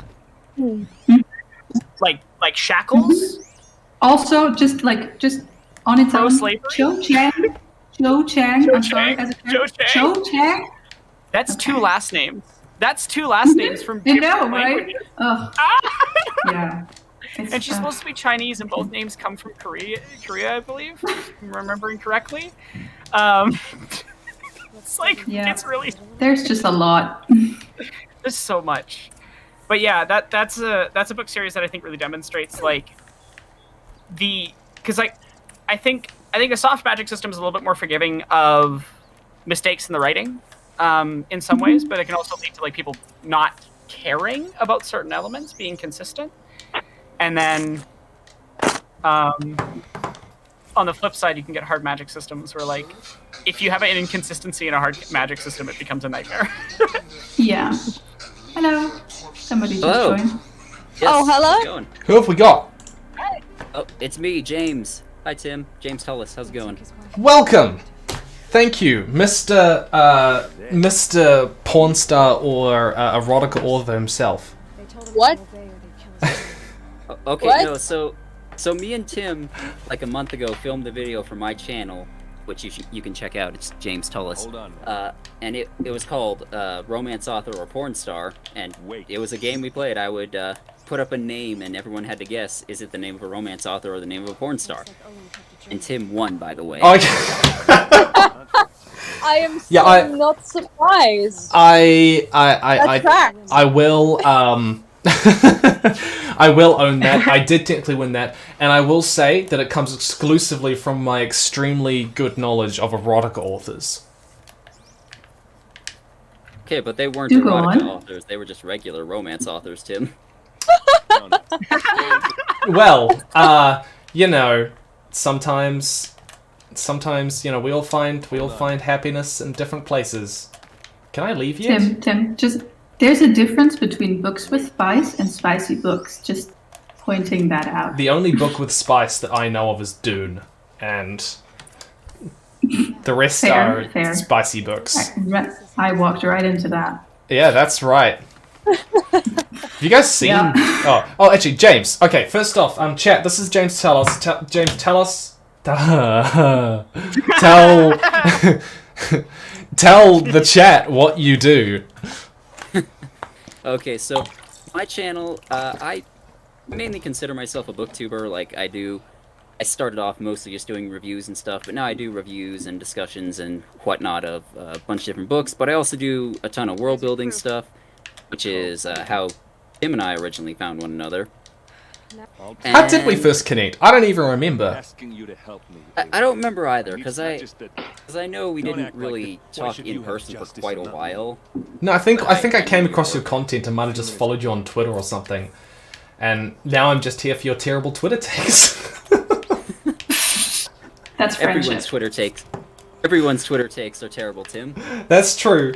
That is true. But you have like a thread, I believe, or something like which is like all my worst takes or something, or takes that are not spicy enough for everyone or something. That was not anymore. I don't have that anymore, but yeah, for a while I did have that. I remember. Nowadays I just like, it doesn't need a single thread. I'll just be a fucking weirdo in general. That's fine. Yeah, no, you make good stuff. Your thumbnails are iconic. That's the word I have for it. Also, I want to say thank you to the donors. We've had a ton of like $20 donations, which is of course like just incredible. So thank you very much. I can't list everyone because there's just so many of you, but Bonnie and Ryan and Christopher and Vincent, and there's a lot of anonymous people. I want you to know anonymous donations do not go unnoticed. Thank you very much. Ismania, thank you incredibly. Just tons of people. Also, I have another question which I have to ask. This is a donated question from Bunte. Do you guys think there are any important causes that don't get the attention that they deserve? If too heavy, have you been to Ireland? So pick a cause that you guys think needs more attention. There's a lot to choose from. I'll talk about one that I've actually like directly done work with. That I don't think anyone else will bring up, that is very related to what we're talking about right now.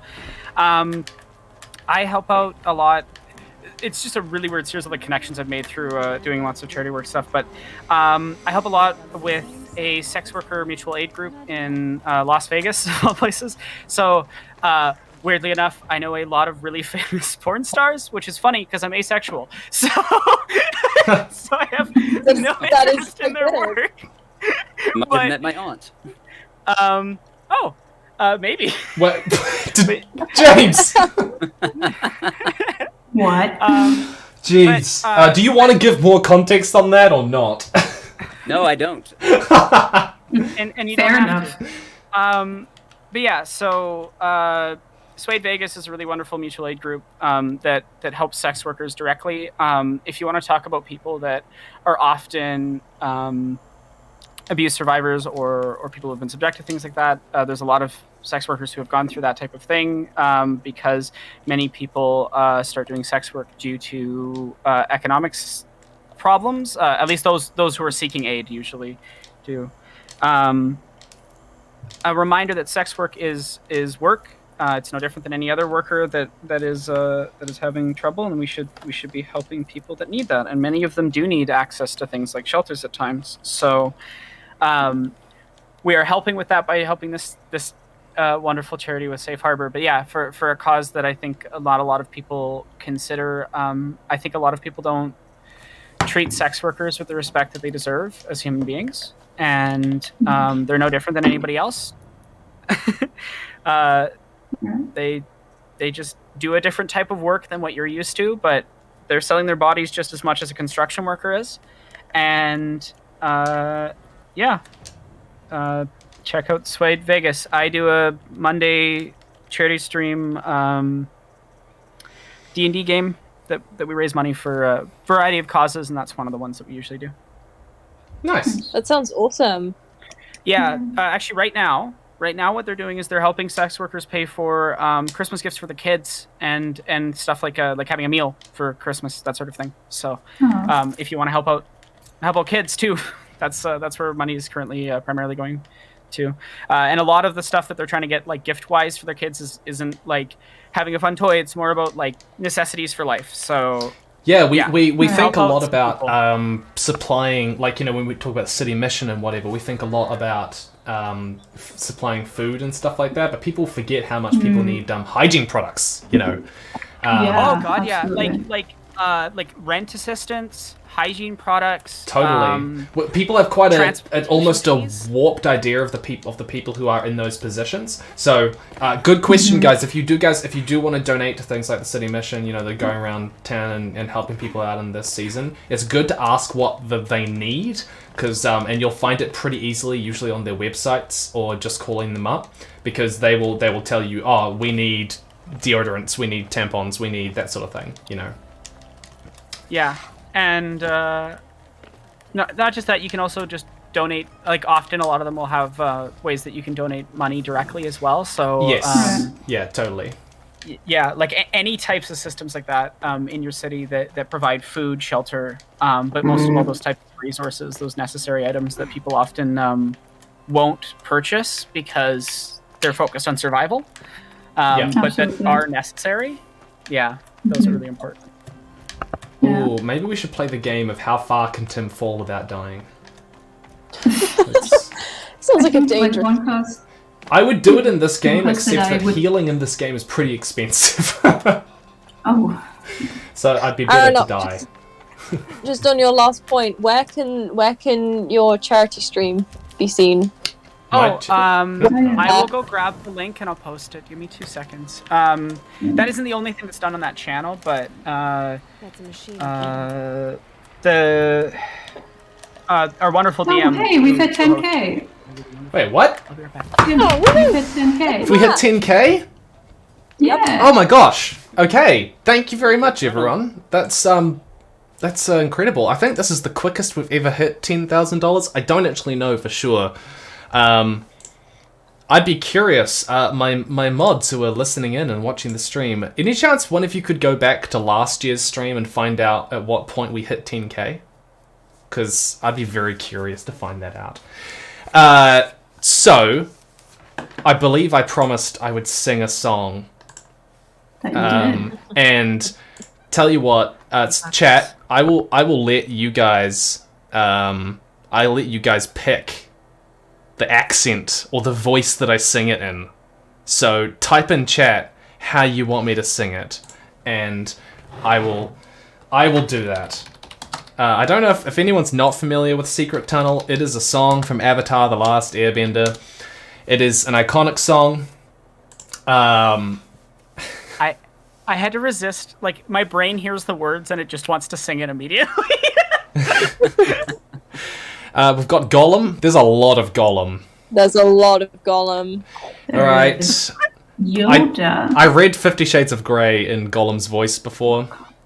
Oh my god, that's incredible. Remember that. Oh, If you want some cursed impressions, I am capable of many. Yeah, we're getting a Matrix video right now, and I do a really good Smith. So Mr. Anderson, welcome back. We missed you. You like what I've done with the place? It ends tonight. No, I know it does. I've seen it, and that's why the rest of me are just gonna stand around and enjoy the show, because we already know that I'm the one who beats you. Sorry, I know that scene from the third film. Oh yeah, no, that's too well. I can't do it from memory, but I can do it really well. Is the have you ever stood and stared at it? Marveled at its beauty, its perfection. Hugo Weaving's cadence is just so amazing. Oh, it's so good.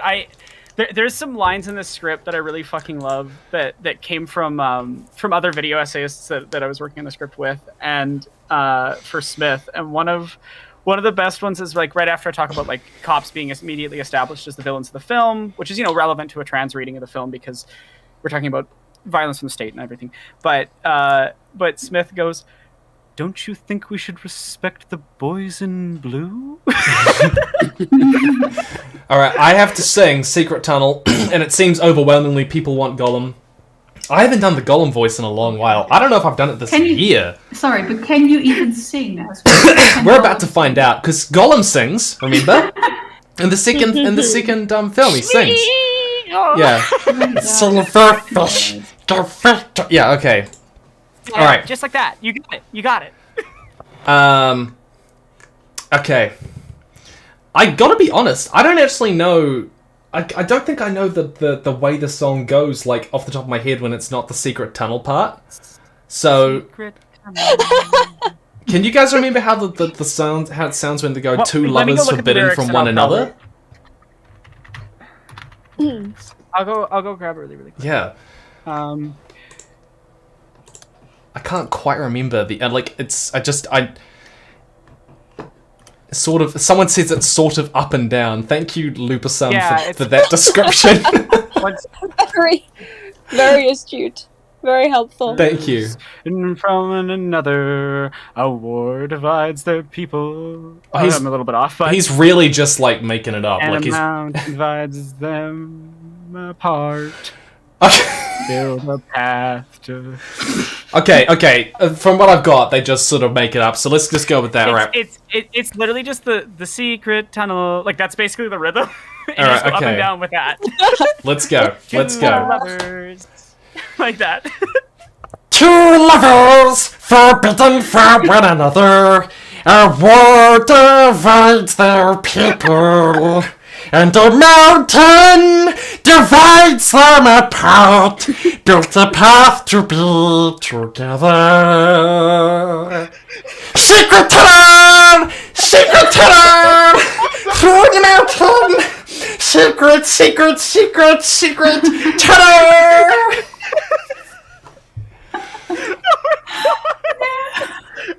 Also, you want to know... I was expecting it's so loud in Secret Tunnel. Yeah. I'm not even kidding. For some reason, the viewership just plummeted. Everyone with headphones as well. The headphone users just sorry. died. Okay. I don't need to hear things, it's fine. It was wonderful. It was immaculate. It was a perfect impression. It sounded way too much like something Spiegel would actually sing in movie. Like, I can just picture him like walking behind Frodo singing this. Oh my god. That's so there you go, guys. Oh, I've got to set a new goal, don't I? Yes. Should we chuck it up to 15,000? Sounds good. Yeah. Up to 20,000. I think I don't want to. So fast. I don't want to. Well, 20,000. Okay, chat. What do you guys think? 20,000 or 15,000? Compromise. What do you think you can do? 17,000. Go to 15,000 because then there's more incentives along the way. Yeah, there's more rewards. Yeah, that's true. And if you need like extra mini 15. awards, People want 15. And now, chat, please give me suggestions for what you want to be the next song. goal, and you guys can help me pick what that is. You could show them some of your board game. Oh no, that's not happening. That's a really niche thing that not everyone's going to be interested in. It's complicated. Alright, that's true. That's true. Yeah, like sad. Yeah, it just wouldn't. You could show them something book related. I could read them part of a short story, potentially. Or you've got those character designs. What character designs? Oh, those character designs. Yeah.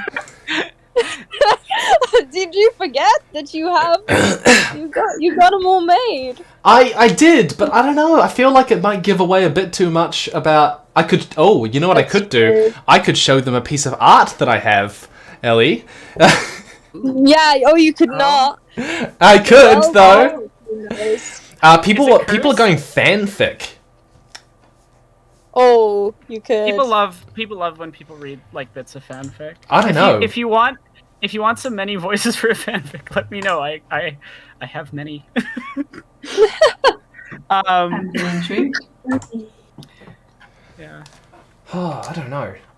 Oh, I'm about to get attacked. Oh, these guys are deadly.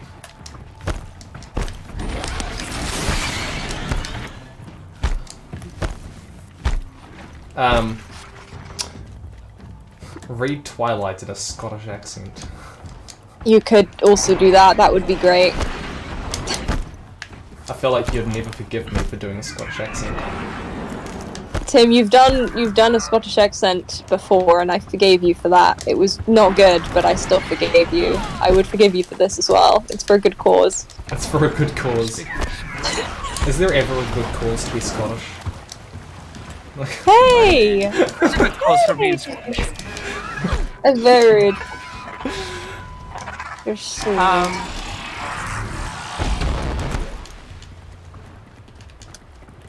Yeah, doing voices is always fun. Alright, I gotta get out of I've here. said that 15,000. Bring up a map of the United States, and you have to try and name every state. Oh, yes! I would. good at that though, aren't you, Tim? I could totally do that. Yeah, you're pretty good at that. Oh, am I I? can't remember. No. I feel like you are. Earlier he said he only knew like 3 states. So. What I could do is I could reveal my official state tier list. I have it on my Discord, and my Discord continually argues about it. That's really funny. Do it. That's so Yeah, funny. do it. How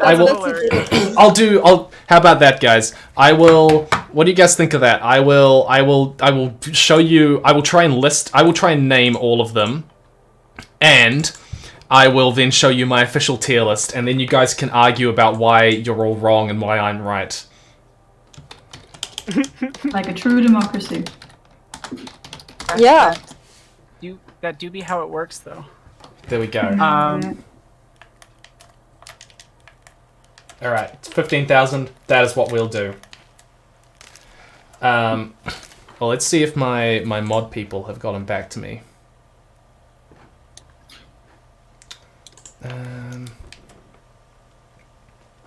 Nope, they have not. I think people want the tier list. There's a couple of people saying tier list, and yes. So. Well, that's what's happening. I have hereby good one. decided that is it. Someone says New Orleans best state. Now I'm curious if they actually think New Orleans is a state or not. There are only 3 states. I'll have you know there's 4 states: plasma, gas, No. liquid. There are 4 states exactly, and they are California, New York, Texas, and Oregon. Which one do I live in, I Tim? will take all of your states, and you will be able to do nothing about it because I have the power of the dark side. There you go. Amazing. Just to give you all an insight into Tim's democracy, sometimes Tim will put things up for vote in his Discord, unless the voting goes the way he doesn't want it to go, and then he takes it down and just does what he wants. Yeah. Yeah. Most of the time he has already chosen and No, you don't understand, is that I am an indecisive person at times, which means that I usually use the Discord as a way of validating my already made decisions. And, yeah, exactly. And sometimes it's a train wreck, because what will happen is I will make a decision, be mildly convinced that I'm right, and then the Discord will turn against me and tell me, no, you should do the other thing, and then I'll just be thrown into the state of horrible self-doubt. It's just great. It's great. I do find that is helpful sometimes to be like, hey, what should I do? And then like you realize like, no, I actually know what I want to do. Fuck you. Yeah. Like, and it's not because you disrespect the person's like opinion. It's that like sometimes you need someone else to say something for you to like get how you feel about the opinion. You know? Yeah. Yeah, I mean, I guess, yeah, I'm just thinking, we have quite a lot of conversations like that, Tim, where you're like, what do you think of these? And I'll be like, I like this one, and you're like, okay, I don't like it, I'm going with this one. No, it's... You are an artist, and you have much more of an artist's mind approaching things. It's true. And... It's true. Recent book cover is a great example. Yeah. ooh. I really like the the landscape shots. Oh, I do too. They were all landscape, but They were all landscape. Ellie liked sorry, another that one more. Specific one. The one. I do remember the voting, and you chose the one I liked. So good job. The one Tim went with was my least favorite. I was like, I think any would be good except this one, and Tim was like, okay, I'm going with this one. Well, clearly, just Tim and I are more correct. Yeah, exactly.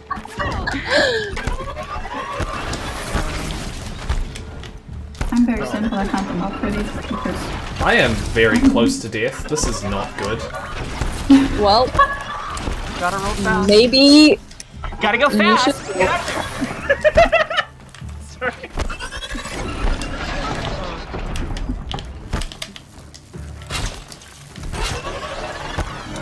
Come on, cross it. Cross it. Come on! Haha! Gotcha. Oh no! Oh no! No! I'm gonna die! I'm gonna die! I'm gonna die! I'm gonna die! I'm gonna die! I'm gonna die! I'm gonna die! Oh, for fuck's sake. I'm dead. I died, guys. Oh no.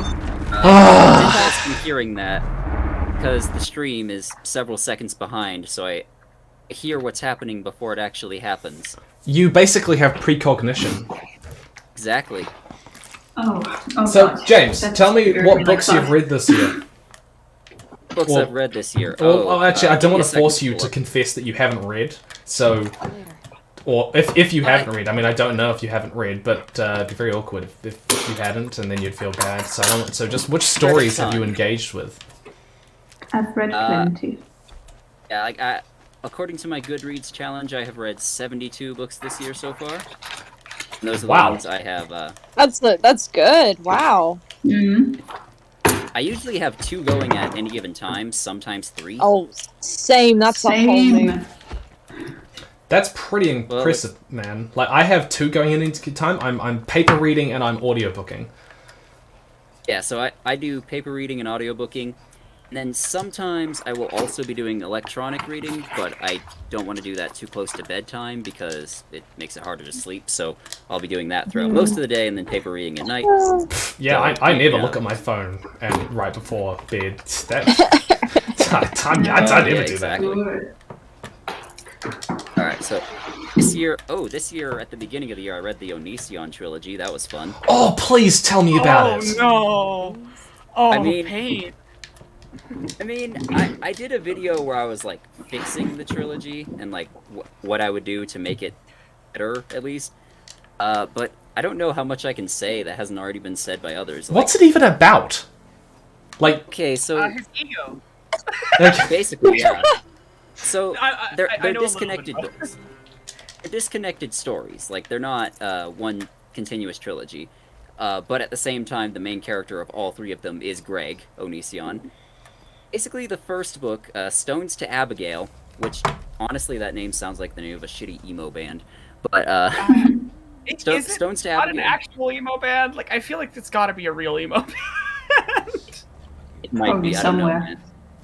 Man. But so that one is just about this kid who unfortunately is named James, and I'm very upset about that. And he just goes to a crappy high school, and then his school gets shot up by another student, and then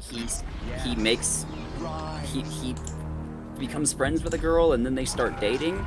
And then one of his teachers burns the school down, and that's it. That's basically the whole story.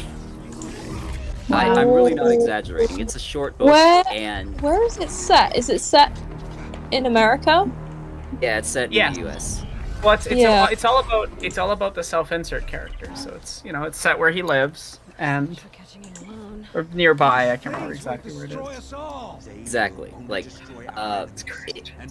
it's set in Washington State specifically because that's where Onision is from, and yeah, like it doesn't have much of a storyline per se. It just has a bunch of disconnected events that happen, and it's supposed to be like a look at this one character's life, but this character is really obnoxious, and it's a clear self-insert Mary Sue, so everything is just kind of designed to make him look good. Like, his girlfriend was previously abused by her father and her old boyfriend, so that he can swoop in and be a nice guy, trademark. And Sorry, I saw a thing in chat just for that person. We've stepped into a war with Cabal on Mars. I can do a Zavala voice pretty good. Actually, because there's a Destiny fan in chat. Hey Guardian, I can dethrone God for me, and then deposit those motes. There you go, Drifter. Sorry. I don't know these characters. So Destiny 2, they're Destiny 2 characters. But you sound, your voice is so different for them. I am very convinced that those are great impressions because you sound so different while doing them. As a funny note, I just did a video on queer representation in Destiny 2, and the writing team of Destiny 2 saw it and liked it. Whoa! That's awesome. So I've just been like messaging with Robert Brooks, who's the fucking coolest, by the way, and yeah, that was really cool. But it was good enough to impress the people who write the game, so I think the impressions are good. Damn. That sounds good to me. Oh, I can do one more. Now, not everybody's gonna know this character because it's a character from a specific event, but 7. We've got to strike where the iron's hot, Guardian, and I'm hot iron. Damn. Good. I want you to like record audiobooks. I love doing voices. Sorry. Please continue with telling us about the worst books. Honestly, here's the thing, like, aside before I get into the second book, I honestly don't consider Onizuka's books to be the worst I've ever read. Partially because I knew what I was getting into when I read them, and partially because I've read The Way of the Shadow Wolves by Steven Seagal, and that's just I shall be back. times worse. Okay, have fun, Tim. Okay. So, second entry in the Onision trilogy is called This Is Why I Hate You, and if I had to describe this very simply, I would describe it as what Light Yagami would have done if he never found the Death Note.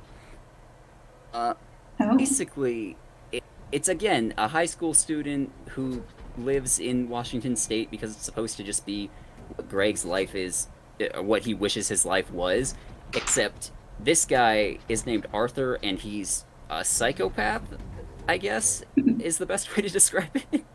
Because he just gets into fights at school for no reason, and again, it's very important that Greg's self-insert character gets laid, so he gets laid several times in high school.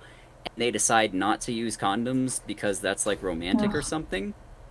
And it's very uncomfortable to read about. Like they're very romantic. If my partner doesn't care about me, it's so romantic. No, exactly. I think from what I remember of who was it that I watched videos that were like covering it, but the first book is like definitely in that like funny bad region. Like it's painful, but it's like at least you can kind of laugh at it. But the second book is where it gets into like, oh no. I still consider the second one to be funny bad because there are some really funny scenes. Like, for example, there's a scene where main character Arthur is on a road trip with his dad and his dad's girlfriend, and then he gets into a fight with his dad in the car because he won't stop playing death metal really loudly. And then he starts kicking his dad in the face, and his dad's girlfriend somehow pulls off his boots so that he can't do it, and then he just runs off into the wilderness off the highway barefoot. And just reading that. That sounds so wild. What the hell? I know, exactly. Yeah. There's moments like that, which is really funny, but yeah, so it's very important that his self-insert character gets laid, and they have stretches of time where he describes in graphic detail how he's masturbating to various girls that he goes to school with, and things like that. Yeah, that's the appropriate reaction. Reminder that this is a grown man who's writing this. Right. Like an adult. Returning. That's really alarming. Oh. It gets worse. The adult man has actually done some really, really horrific stuff that I will not say on a stream. But like, you can guess. You can guess from that. I'm just gonna leave it there. It's the yeah, worst. I mean, look, nothing against smut. I'm not saying anything against that, but like, that sounded wrong. Yeah. Trust me, like, you can check it out yourself, like, just read excerpts and stuff. It is really nasty. It's trying to get through.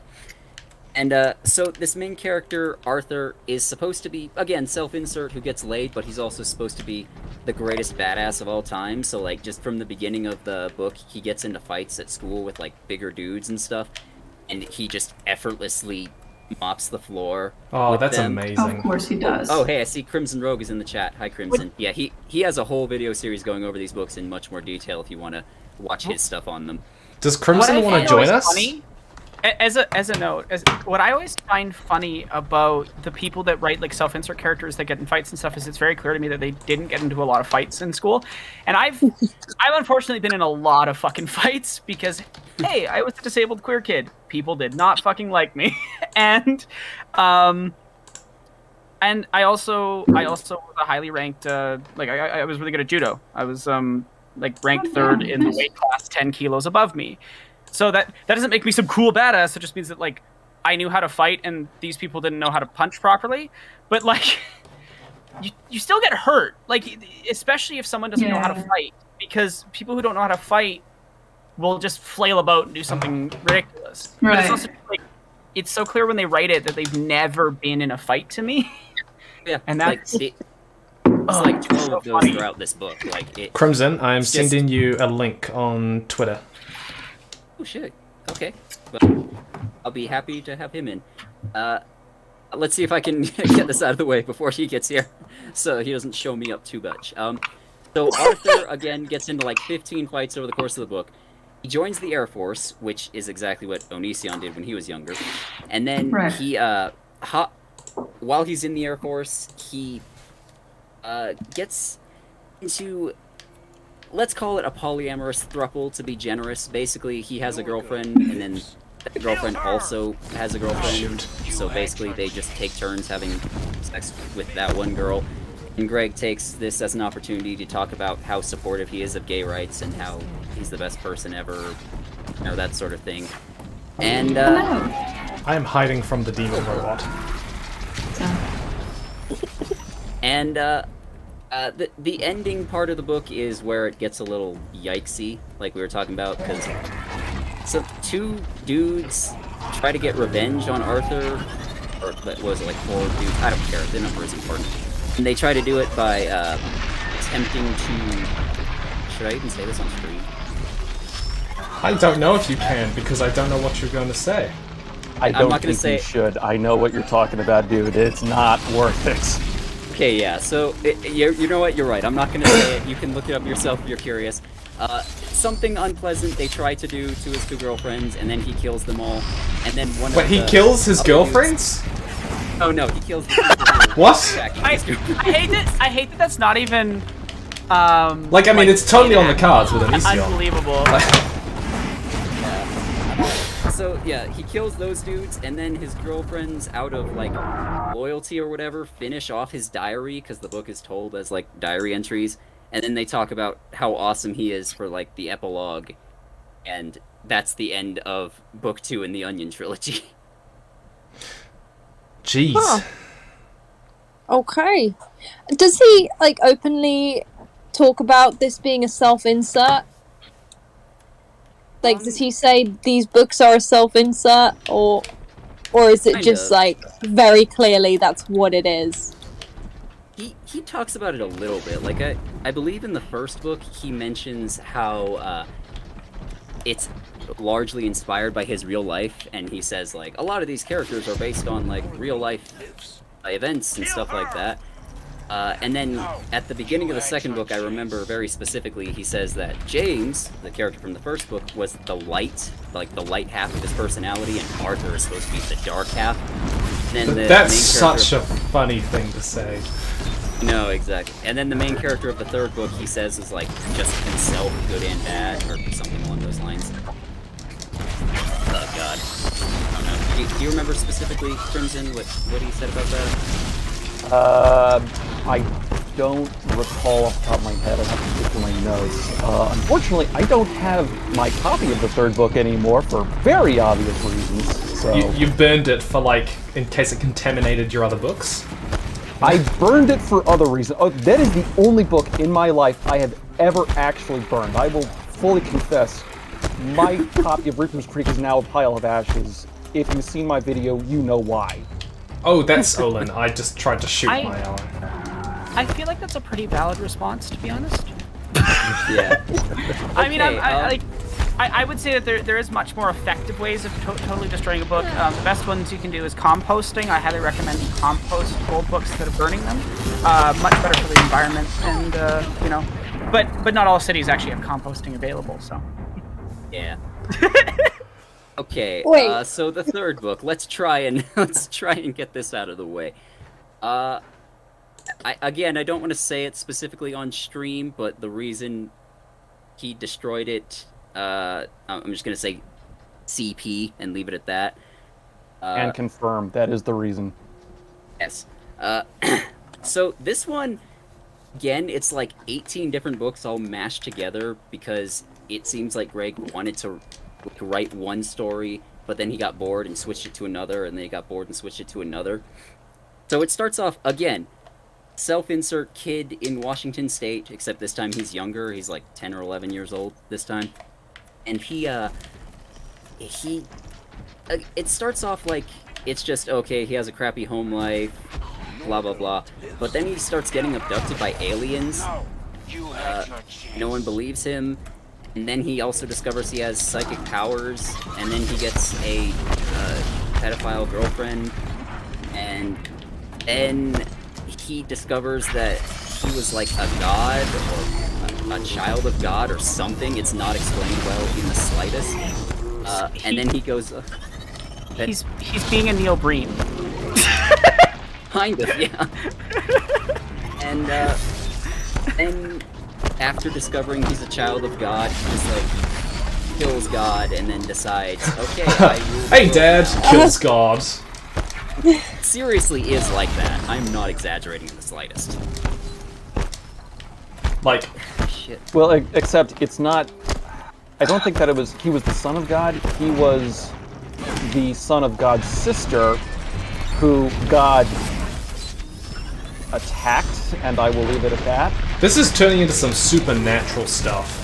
Like, I mean, Supernatural is the TV show, you know, like, and this year's villain is God's sister's third uncle twice removed. You said that, and I was like, supernatural? Like nature? Supernatural? What I always find fascinating with this style of writer, they're like self-insert people, you know, like Elysion or Neil Breen, is that like they keep having to step up how cool they are in each successive piece, like try to, and in so doing they just come across as like progressively more and more insecure and pathetic.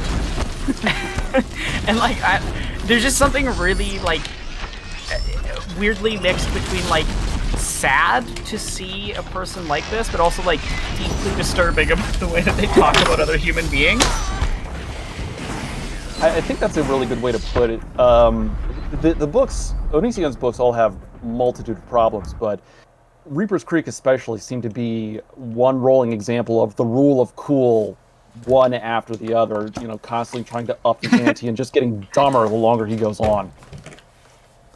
Yeah, no, I think it's the inherent problem of having no real stakes, but constantly trying to increase them. But like, there's no tension, right? The stake just like increases, but the fundamental like relationship between the power and the stakes stays the same, so there's no tension. So your stakes don't increase, but the like strange nature of what you're writing gets more noticeable. Top of that, there's never any real sense of danger or threat to him. At one point, an assassin in the third book, an assassin literally kills his girlfriend with a headshot to the forehead, and as opposed to a headshot to the shoulder.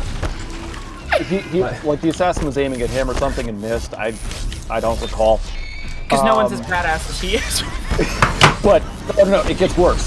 So, he uses his god tier powers and drags her soul back down, because he actually saw her soul leave, dragged the soul back down into her body, and revived her that way. I'm gonna put the difficulty down. That happens in this book. It's so weird out of nowhere. This sounds crazy. Like, if I didn't hate the book, I'd love it, like, on the same level as The Room. Well, and it's fundamentally coming from the same place. A man with very little respect for women, who is just deeply obsessed with their own ego, but in a like very insecure way, and so they make art that like they think will make themselves look cooler, but ends up like demonstrating that insecurity more fully. Yeah, I think that's a good way of putting it. No, I also wrote, not to toot my own horn, I also wrote a shitty self-insert story, but I did it when I was like 15. Greg is in his 30s when he did this. There's different degrees of it. Yeah, like, how old did you say Onision is or was? He's in his 30s. I don't remember exactly what his age is. Yeah, I want to say like mid-30s. Yeah, he was at least late 20s to early 30s when he wrote the first book. Greg is 36. Old enough to know better. Okay. Old enough to know better. And Burgerkrieg came out like 3 years ago or something, so he was old enough to should not have done this.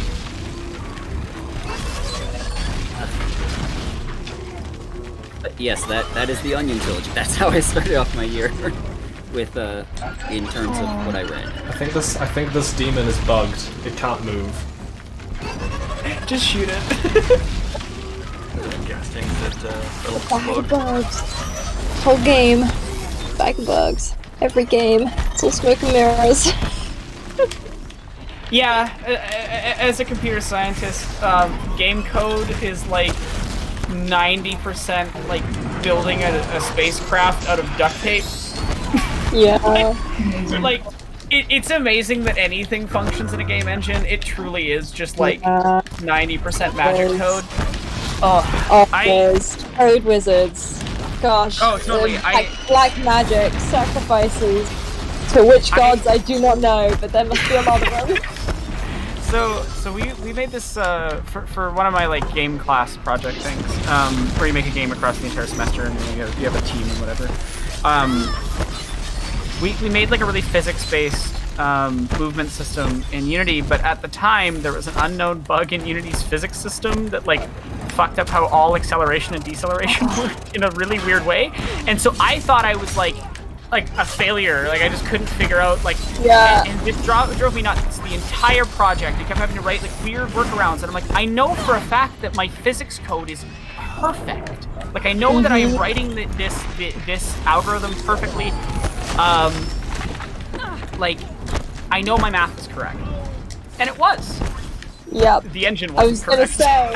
I was gonna say, don't you just love it when the bug isn't even in your code, it's in the engine or the program you're using, and there's nothing you can even do about it. Yeah. Or like some nature of You die, Tim. Yeah, I keep dying. I don't know what level. What's that, number 3? It's like 7 now. I don't know what I'm meant to be at. I need to get some questions out of the way. This is from Beatrice. Do you think Azula can be helped after Avatar? Note, I don't mean redeemed. Like, yes. I mean, she's still a young kid, technically, when Avatar ends. So, there's still a lot of formative stuff. I mean, deeply damaged, but yes, theoretically. She could totally be helped. I don't know if she'd be, like, totally normal. Thorump, what are some underused magic system elements that you would like to see more in fantasy? What do you guys think? I think moving away from the traditional setup of like elemental typing that we consistently have, and doing some weirder things with that would be interesting. that and more systems that engage with magic as like the more like old fairy tale face style magic that inexplainable, but like absolutely will fuck you up, and it always comes at a price. Like that type of stuff. Yes. That's like, I really really enjoy that type of. Tim knows my thoughts on this. I do know your thoughts on this. Yeah, I do so much studying of folklore and conversion of folk stories into other kinds of stories for practice. I'm so on board with that. I'm so gonna bother you. Something that is gonna need Lord. I was looking for someone who can help. I'm sorry. You have just doomed yourself. I'm currently writing this bonkers like holiday Christmas video essay right now. It's about the Star Kid musical Black Friday and basically how we like sell our souls for holidays and stuff, the existential horror of capitalism. But I started with the sentence that Christmas elf is a relatively modern cryptid. And then I go into yeah, and then I go into the like the history of like what it when it comes through, which is a lot of that style of like specific mythology, but I bring up way later in the essay that the Christian co-opting of like the Alfar and the Brownies and the Kobolds of Germany, which are not the D&D ones. That's not what a kobold is originally. It's not a dragon person. It's a little fey creature. Into these like happy workers occurred at the same time as like a lot of propaganda about like keeping kids as workshop slaves, basically, was like the ethics of that was being discussed in society, and I think it's really interesting that like that art from certain people, showing small people happy about working inside of workshops came around that time, and it has now completely colored my ability to look at like Christmas elves because I'm like, holy shit!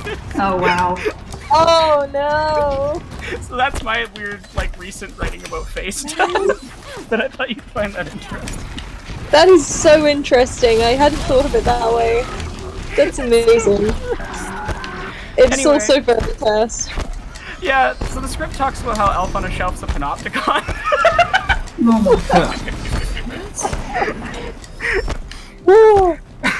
Elf on a Shelf works the same way as an actual panopticon. It's the same principles. I break it down in the video. I'm very intrigued and also mildly horrified. I do not know how I'm gonna get out of this alive. Do better. Thank you. Until they die. Wow. Get good.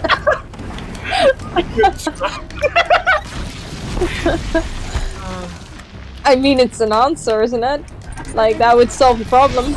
It is true that would solve my problem, me being better at games. Unfortunately, I'm not sure that is a particularly easy task to accomplish. Yeah, I'd love to see a lot more magic that is outside of the control of the characters. Yes. Like, yeah. we put a lot of emphasis on characters using magic to accomplish things, and I think we can tell a lot of interesting stories about, like characters encountering magic in the world, or the world being soaked in magic, Mm-hmm. I think a good example of that's maybe Coraline. Yeah, I haven't seen Coraline, but Oh, it's terrifying. Ugh. Well, it scares the shit out of me. I love horror films. I can watch like most horror films and it'll be okay. I cannot stand Coraline because I have like an unerring. Something about stop motion makes me want my skin to crawl off of my body.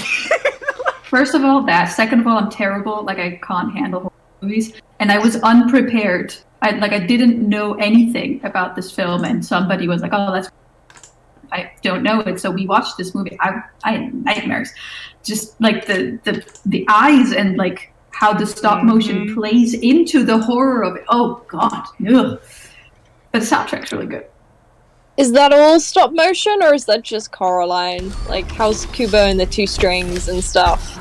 Oh, I actually find Coraline I don't less like disturbing than other ones, to be honest. I don't like any stop motion, but usually I just don't watch it. Like, Coraline is one of the very I watched in the first place.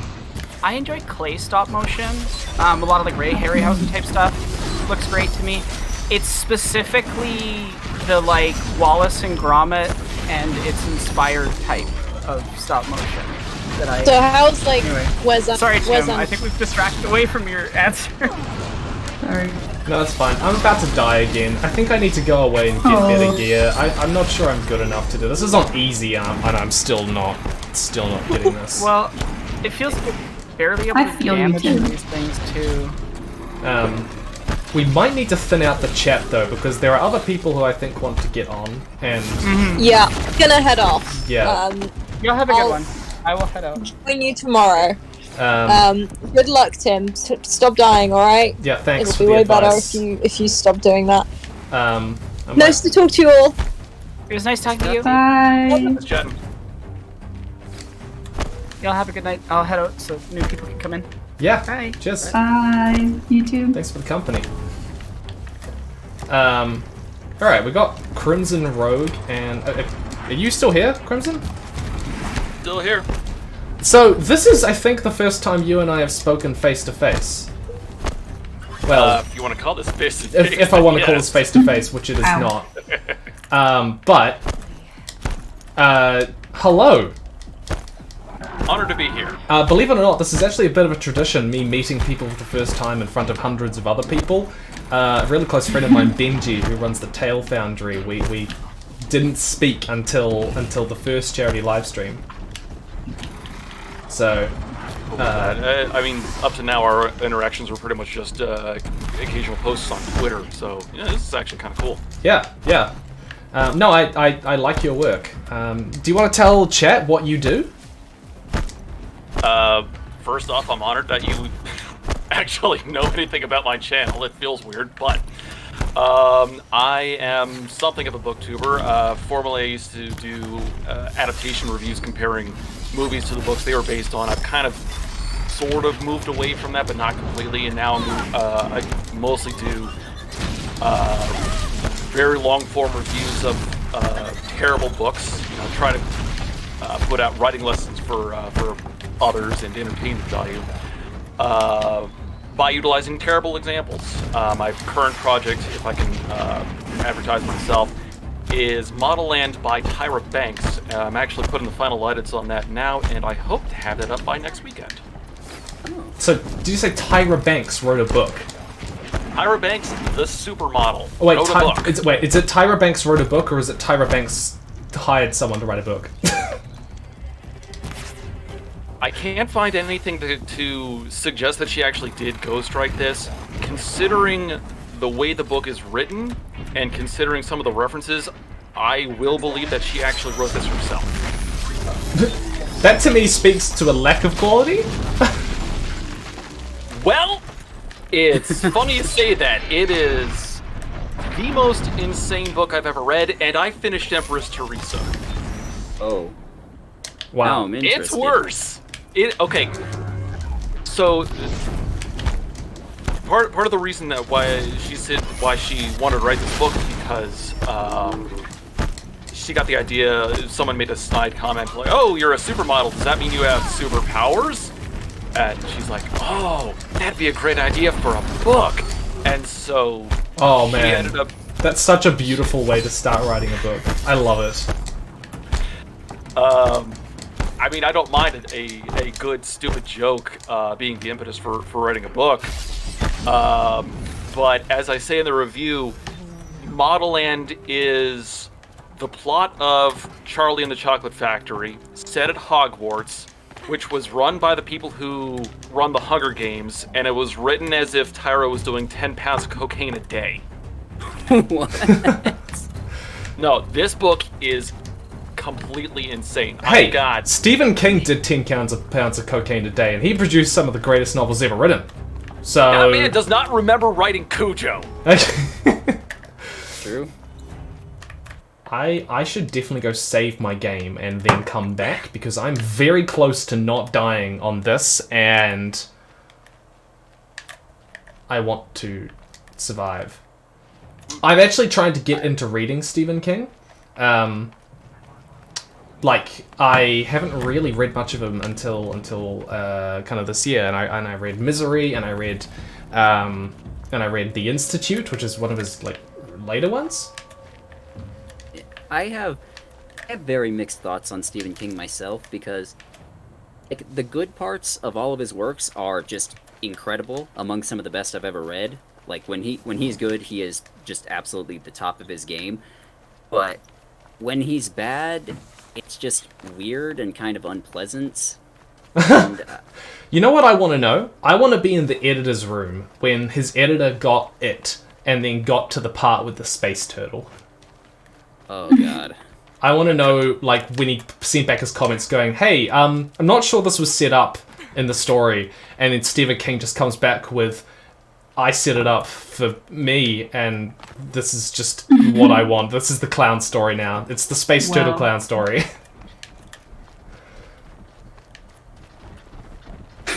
Yeah.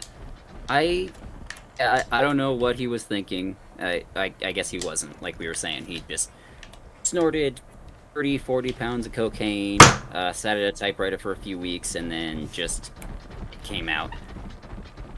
But yeah, I mean, I haven't read the book, but you know, from what I've heard, it's one of his better ones. And then, actually, now that I'm thinking about it, I haven't read all that many from him. I've read Salem's Lot. I've read The Stand. You've read The Stand? That is a long run. Guys, it reset the entire fight. I'm back to the start. I'm sorry. Oh. I have not read The Stand. I really want to, but it feels like I'm just going to be in for like a million words. Yeah, my sister read it before the miniseries came out last year, and she really hated it specifically because of the length. For me personally, it didn't bother me that much, but that's just because I've read a lot of like big fantasy and stuff, and that's just crazy long in general. Kill her! Like, I think the longest individual book I've ever read is Rhythm of War, which is one of the Stormlight Archive books. Oh man, you've just started V. No, he didn't, because I didn't read it yet. I'm so sorry. It's sitting there. Well, it's a long one. No, it's just that I forgot everything about the first. Are you positive or negative on it? Because I've heard a lot of people have mixed feelings. On Rhythm of War? Yeah. I do have mixed feelings on most of the book, but the ending is honestly so insane that I still love it overall. Like, I gave it, 5 stars and all that, but to me, 5 stars doesn't mean that there's no flaws or there's very few flaws. It just means that the good parts overrule the flaws by orders of magnitude, so I don't care about them. And so, yeah, Rhythm of War, honestly, it could have been a lot shorter, and there were some bits, some storylines which I just wasn't a fan of, and there were some interesting things which happened off screen which I didn't like. But without spoilers, like, the ending is just really, really good, so I found myself enjoying it a lot. Tim, off topic, Slightly Wonky just donated. Slightly Wonky just donated. Slightly Wonky just donated $1,000. Oh my gosh. Thank you very much. That's insane. I hope you got a perk for that. Yeah, and thank you to the anonymous people, and I got Argonarchy. What's an Argonarchy? That sounds like a term I should know. Like a monarchy? What's an Argonarchy? And then Lars, thank you very much. Argonarchy? Someone's called themselves A-G-O-N Archy, so Argonarchy. It's gotta be a thing. I don't know what it is, though. I'm not getting any results for it. I have no idea. Someone in chat says Aganaki is ruled by struggle. Okay. It's just agony. Or if you say so, I've never heard that term. No, neither. An agonarch is a preceding authority, an agon or public celebration of games, a judge or overseer of proceedings. What? Alright. I do not know. Someone who Yeah, I judges mean, games and tournaments, I guess. Yeah. Like, I've studied a lot of obscure political beliefs and ideologies. I haven't heard of this one, so that's Surprising. I don't think it's like a real, like a set political system. It's more like a general term, like a games judge or a referee. Anarcho-Bidenism? No. I'm assuming. Anarcho. I don't know, man. I just we'll leave it. It's a cool name though. Yeah. So you guys both review terrible books a lot of the time. Yeah. I can say that Crimson was a huge inspiration for me. So thanks a bunch, man. Hey, well, you do good stuff. Actually, I did see your recent video on the Aes Sedai. Dude, that was great. I laughed a couple of times there. Oh, thanks. Have you read Wheel of Time? I'm actually going through it right now on audiobook. I just finished book 3. So what's your opinion on it, and what's your opinion on the show? I have not had an opportunity to see the show yet, unfortunately. My real life is stupid busy. I am enjoying the books, but my god, was Jordan hard as hell. I sent Daniel like a line from the first book, which is basically the exact same line, just like 2 lines apart, and phrased in slightly different ways. I find it a little annoying that some of the characters just repeat themselves, like,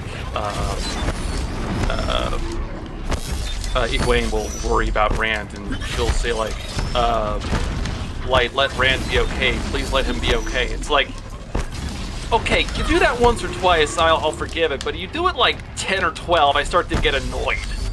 Yeah, I get that. I mean, if that annoys you, just wait until you get to, like, 7 through 10. Those are a struggle, man. I like Wheel of Time overall. I think it's a solid series. But, man, there's just nothing happening in those. So it's a struggle. Yeah, I'm reading the first book, just because I want to read it before I watch the series, and I like it, but I don't think I'm gonna continue with the series. I got into 4 books, and then during the 4th, somehow, I don't know, I put it down, and at some point, whatever, get up again, and now I'm watching the show, and I forgot everything.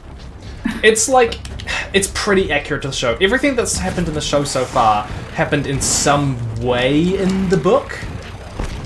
At least I'm only 3 episodes in, and I'm like most of the way through the first book, so I'm like sort of catching up. Yeah, apparently I'm the only one here who's actually read the whole series, and I will say I like the show so far. Even if it doesn't follow all the exact events of the books, it does like keep to the spirit of them. Like, I think a good comparison is the Lord of the Rings movies compared to the books. You know, those. That's pretty good though. Like those are.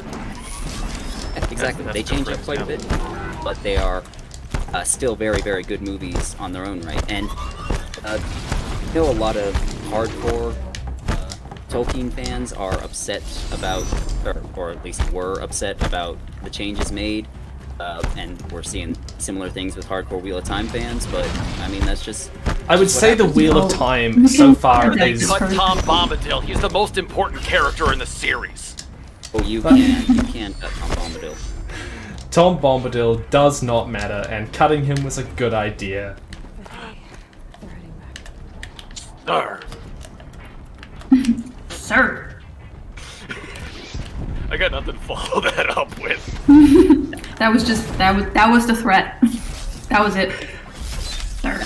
No. These guys. Tom Bombadil's annoying. That's all I'm leaving it at. But we. Go ahead.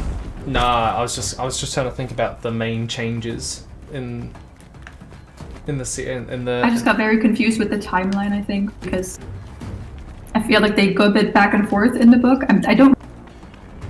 And then in the show, it was like that feels like that happens at the after the first book. Does the first season cover more than the first? I got really confused, but that's just because I don't have a memory. That's my. So Wheel of Time, so far, it seems like the first season is going to just be the first book with a few elements from later books sprinkled in. Because like you were saying, excuse me, timelines can sometimes get a little confusing later on. Mm-hmm. And I am interested in the later seasons, how they're gonna work with those, because the first book, whatever other issues it has, is a relatively simple quest fantasy. You know, it's we're in this area, there are some dudes after us, and we need to get to this other area while those dudes are coming after us. Oh my gosh, though, it's just constantly, it's just event character. It's just, hi, I'm character, and then they travel with that character for a while, and then the character dies or they move on. Yeah, and it is relatively simple and easy to adapt, though, especially because a lot of that can be cut with no issues. And then later books, when they get into like political intrigue, and there'll be like a character who showed up for one chapter 3 books ago, who is now vitally important to the fate of the world, and stuff like that, is that would be a lot more difficult to adapt, because you're gonna have to combine a lot of things, you're gonna have to cut a lot of stuff out, but that can sometimes have unintended consequences down the line, and timelines and stuff have to be moved. I'm interested in how they handle that, because that would be a Herculean task from a screenwriting perspective. I do have hope for them, though. They seem to be doing a good job so far. I've seen The Wheel of Time described as like a pleasant walk through a very lush garden. It's very detailed. It takes a while to get there, but it is so loaded with so much stuff and so much culture and, you know, all this other different stuff. Honestly, I'm kind of impressed with the history, because it sounds like there's really a lot of stuff going on with it. But oh my god, the trek to get there to the end is... The audiobook for the 4th book is 41 hours long. I've never seen an audiobook that long. Yeah, he takes his time to say anything. I find myself sort of... I'm dead. Sorry. Oh, I need to go and get more powers. Oh, well, go do it. We believe in you, Jim. Oh, actually, you know what I haven't done? I haven't used my perks from the levels that I've made to do stuff. So that's probably worth something. Do that. Yeah. You know, as we much should as I also love... do drink water. I am drinking water. Very good. So far, I've had about 750 mils, which is pretty good. I say, use the log fall. Yeah, there is a log something, isn't there? But yeah, like I find it interesting, the series so far. I have enjoyed it, but I look at like 14 books of that length, and I'm just saying, I just don't want to do that. Yeah, like, as much as I love Wheel of Time, I'm never going to read the whole series again. Like, I don't think I'll even reread any of the individual books, because it's just too much. Like, the only reason I was even able to finish it in the first place is because I read it when I was younger and had so much more free time. If I tried that today, I don't think I'd have the willpower. Do you think it had a satisfactory conclusion? Oh yes, the conclusion is fantastic. The last book is amazing. Hello, who have we got? Is this Zoe? Not just bikes. Not just bikes. Oh, hello, welcome. So, I don't know who you are familiar with here, if at all familiar with anyone, but... This is very much outside of my my sphere of influence here, so this is interesting to me. But no, I don't think I know anyone on the chat. My goodness, I have a very nice microphone. Microphone is just that's good. Better than ours. Well, that's kind of what I do, right? So maybe I'll just quickly introduce myself. My name is Jason. I run the YouTube channel Not Just Bikes, which is about urban planning and mobility and things like that. And I'm all about voiceovers, so I make the voice sound nice. You have succeeded. It's a good mic. Yeah, no, it's not definitely. bad. So, I mean, I've seen some of your content. You talk about, well, as you said, like urban planning and stuff like that. Using the Netherlands as the gold tier example. Yeah, so what... Oh, actually, V, you currently live in the Netherlands, right? I do. So... Yes. You live in the Netherlands, there you go. I do. What is your... What about the Netherlands? What's your experience with the Netherlands' I don't know, what is it, public transportation system, city layout? I don't know. My opinion is going to be tainted here because I originally am from Switzerland. Ah. So the trains aren't as good. No. Neither are the buses. They're late. But I am aware that this is just because I have ridiculous standards because Switzerland is really very, very good with public transport. Yeah, and technically, the only place you can also... go is Japan. Yes, that is actually true. Japan is the only place I've ever been literally to. The only place better than that's Switzerland. Even close. What is it that makes trains good in Switzerland? Because, you know, I speak here as a New Zealander, someone who... They're on time. We don't have any trains. They're on time. Well, first of all, they're everywhere. Yeah, they're everywhere. They're on time, and they're frequent. Yes, and it's like you can rely on it. Like, for example, like here in the Netherlands, obviously a lot of people use their bikes, which is because I'm not familiar with like traffic and stuff. I'm not comfortable doing. That's everywhere here. So with this, you would be about as supplied as you are with trains in Switzerland. In Switzerland, it's really, if you have to go to work and you have to be there at a certain time, you can really rely that the public transport system will get you there in time. Like every day, unless there is first snowfall of the year, then nothing works. That's just one snowflake is on the tracks. When I would travel in Switzerland, I really only just looked at the time. Like I knew which train was leaving at which time, and I just look at the time and I pick up the train that's leaving at that time, and it worked every time. And that's exactly when it comes. And if it's 3 minutes, I apologize to you. That is Switzerland. Yeah. That is Swiss standard when it comes to public transport. So yeah, my opinion is very biased here. But otherwise, like, yeah, sure. I mean, the Netherlands is comparably still good. Like I could still take a day trip to Amsterdam easily with public transport. But see, I was wowed when I went to Australia. I don't really use that.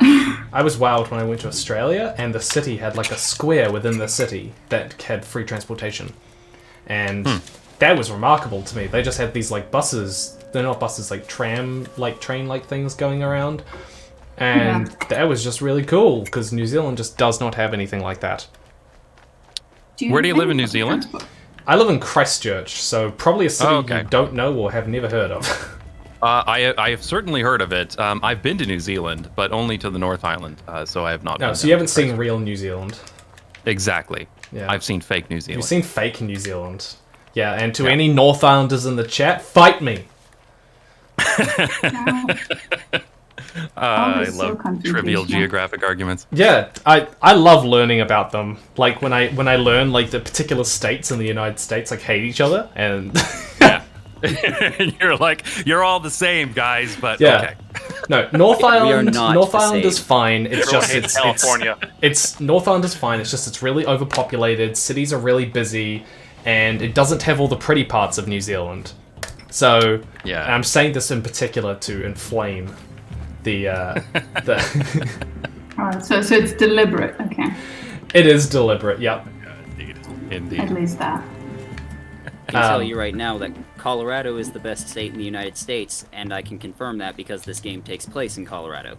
I thought it took place in Utah. I looks looked more it like up Utah earlier. to me. Looked it up I don't earlier. know. It takes place partially in Utah, and mostly in Colorado. I mean, where he is right now looks very much like Utah. I feel like I've been there. I've seen those same formations in Colorado, though, so I would believe either one. That's possible. I could see. I mean, look, they're very close to each other. Well, I can tell you that Colorado, I think, ranks pretty highly in my United States tier list. That's what they're getting when we get $15,000. Ranks at number 1, Tim. I don't know if it ranks at number 1. Does any other state have Garden of the Gods? I don't know what that is. Will. Well, this is all a great conversation, but you know Canada's better anyway. This is all a great conversation, but New Zealand's better than all of you combined. I don't know. Oh my, very good. So... I don't actually care. It's a joke. I care. New Zealand is better. So tell me, if I went to the South Island, what would I experience that I haven't experienced before? Oh, beauty.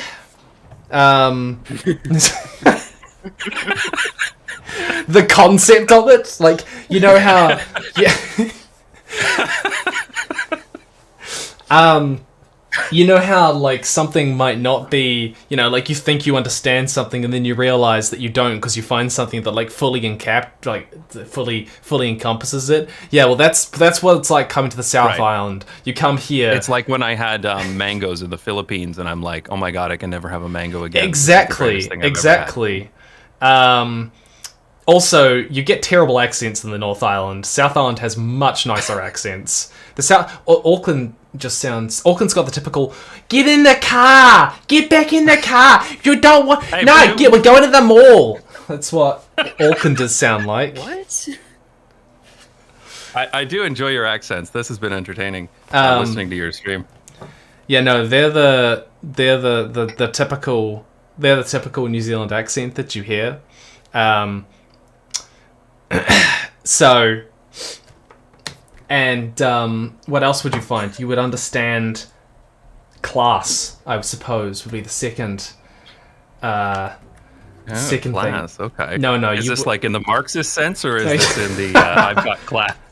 No, you would not understand. No, class is not something that South Island has. You would, what else? I don't know. Like, the South Island is nature. We just have lots of nature,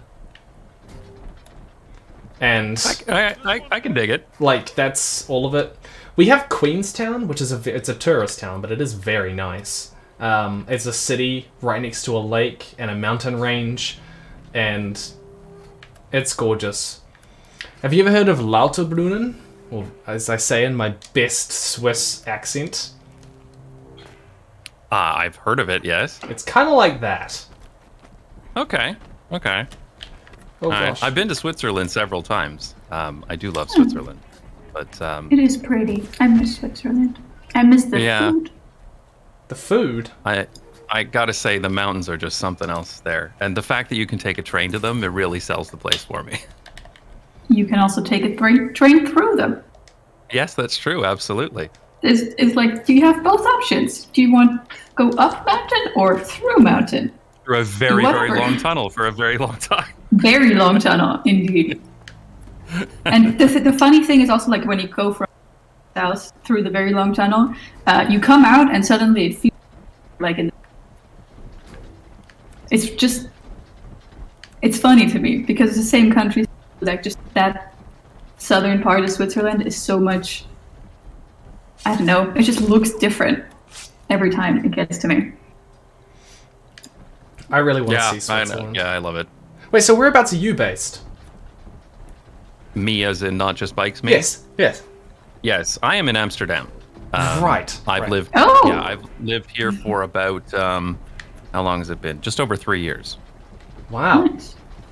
Yeah, so I came here from Canada, although I lived in a lot of different places. So I lived in United States, I lived in California for a while, Canada, lots of places in Canada, the UK, Taiwan, Belgium, and now here in the Netherlands, which is where we're going to stay. We're done traveling. This is it. This is the place. I mean, that's how the YouTube channel got started, basically, by saying this is why we moved to the Netherlands. This is why we think it's the best. That makes a lot more sense now.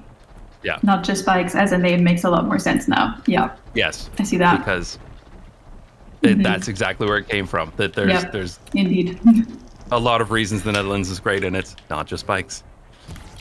So you just literally you just came to the too. Netherlands and found love with them. Were like, you know what I should do? I should start a YouTube channel about how great the Netherlands is. I mean, that's not necessarily that far off, but like it's a complicated story. But my wife and I had lived in various places, and we had kids, and we moved back to Canada, and we hated it. So then it was like, well, shit. Now what do we do? So we were looking at, okay, we're going to move, but this has to be the last move. So we did a lot of research. And that was where the channel started from, was kind of to share that research. As I said, that it's like targeted to me 20 years ago, like what I wish I had known about cities and city design and what makes a good city. And that's where it started. And it took off, actually. So the the channel's been around for just over 2 years now. I guess it is, yeah, 2019. And it's coming up to 500k subscribers. So, yeah, it seems like people are interested in this stuff, which is great. I mean, that's pretty Which is damn really good. great. 500k, like, I mean, that's not pretty damn good. That's incredible, you know?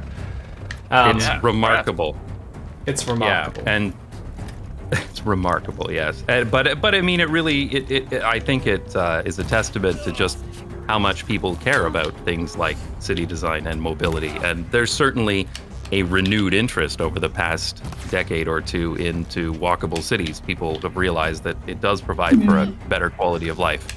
And I think my channel is tapping into that, as well as there seems to be, in general, a lot of growth of urban planning related channels on YouTube, which is great to see. Really great to see. Yeah, I watch urban channels like it's porn, because the city I live in is just a giant parking lot. Yeah, that sounds familiar. I grew up in a something place like that. I grew up in a city called London, Ontario, Canada. Oh, wow. Wow. Seriously? Seriously. And on the channel, I refer to it as fake London, to make it clear.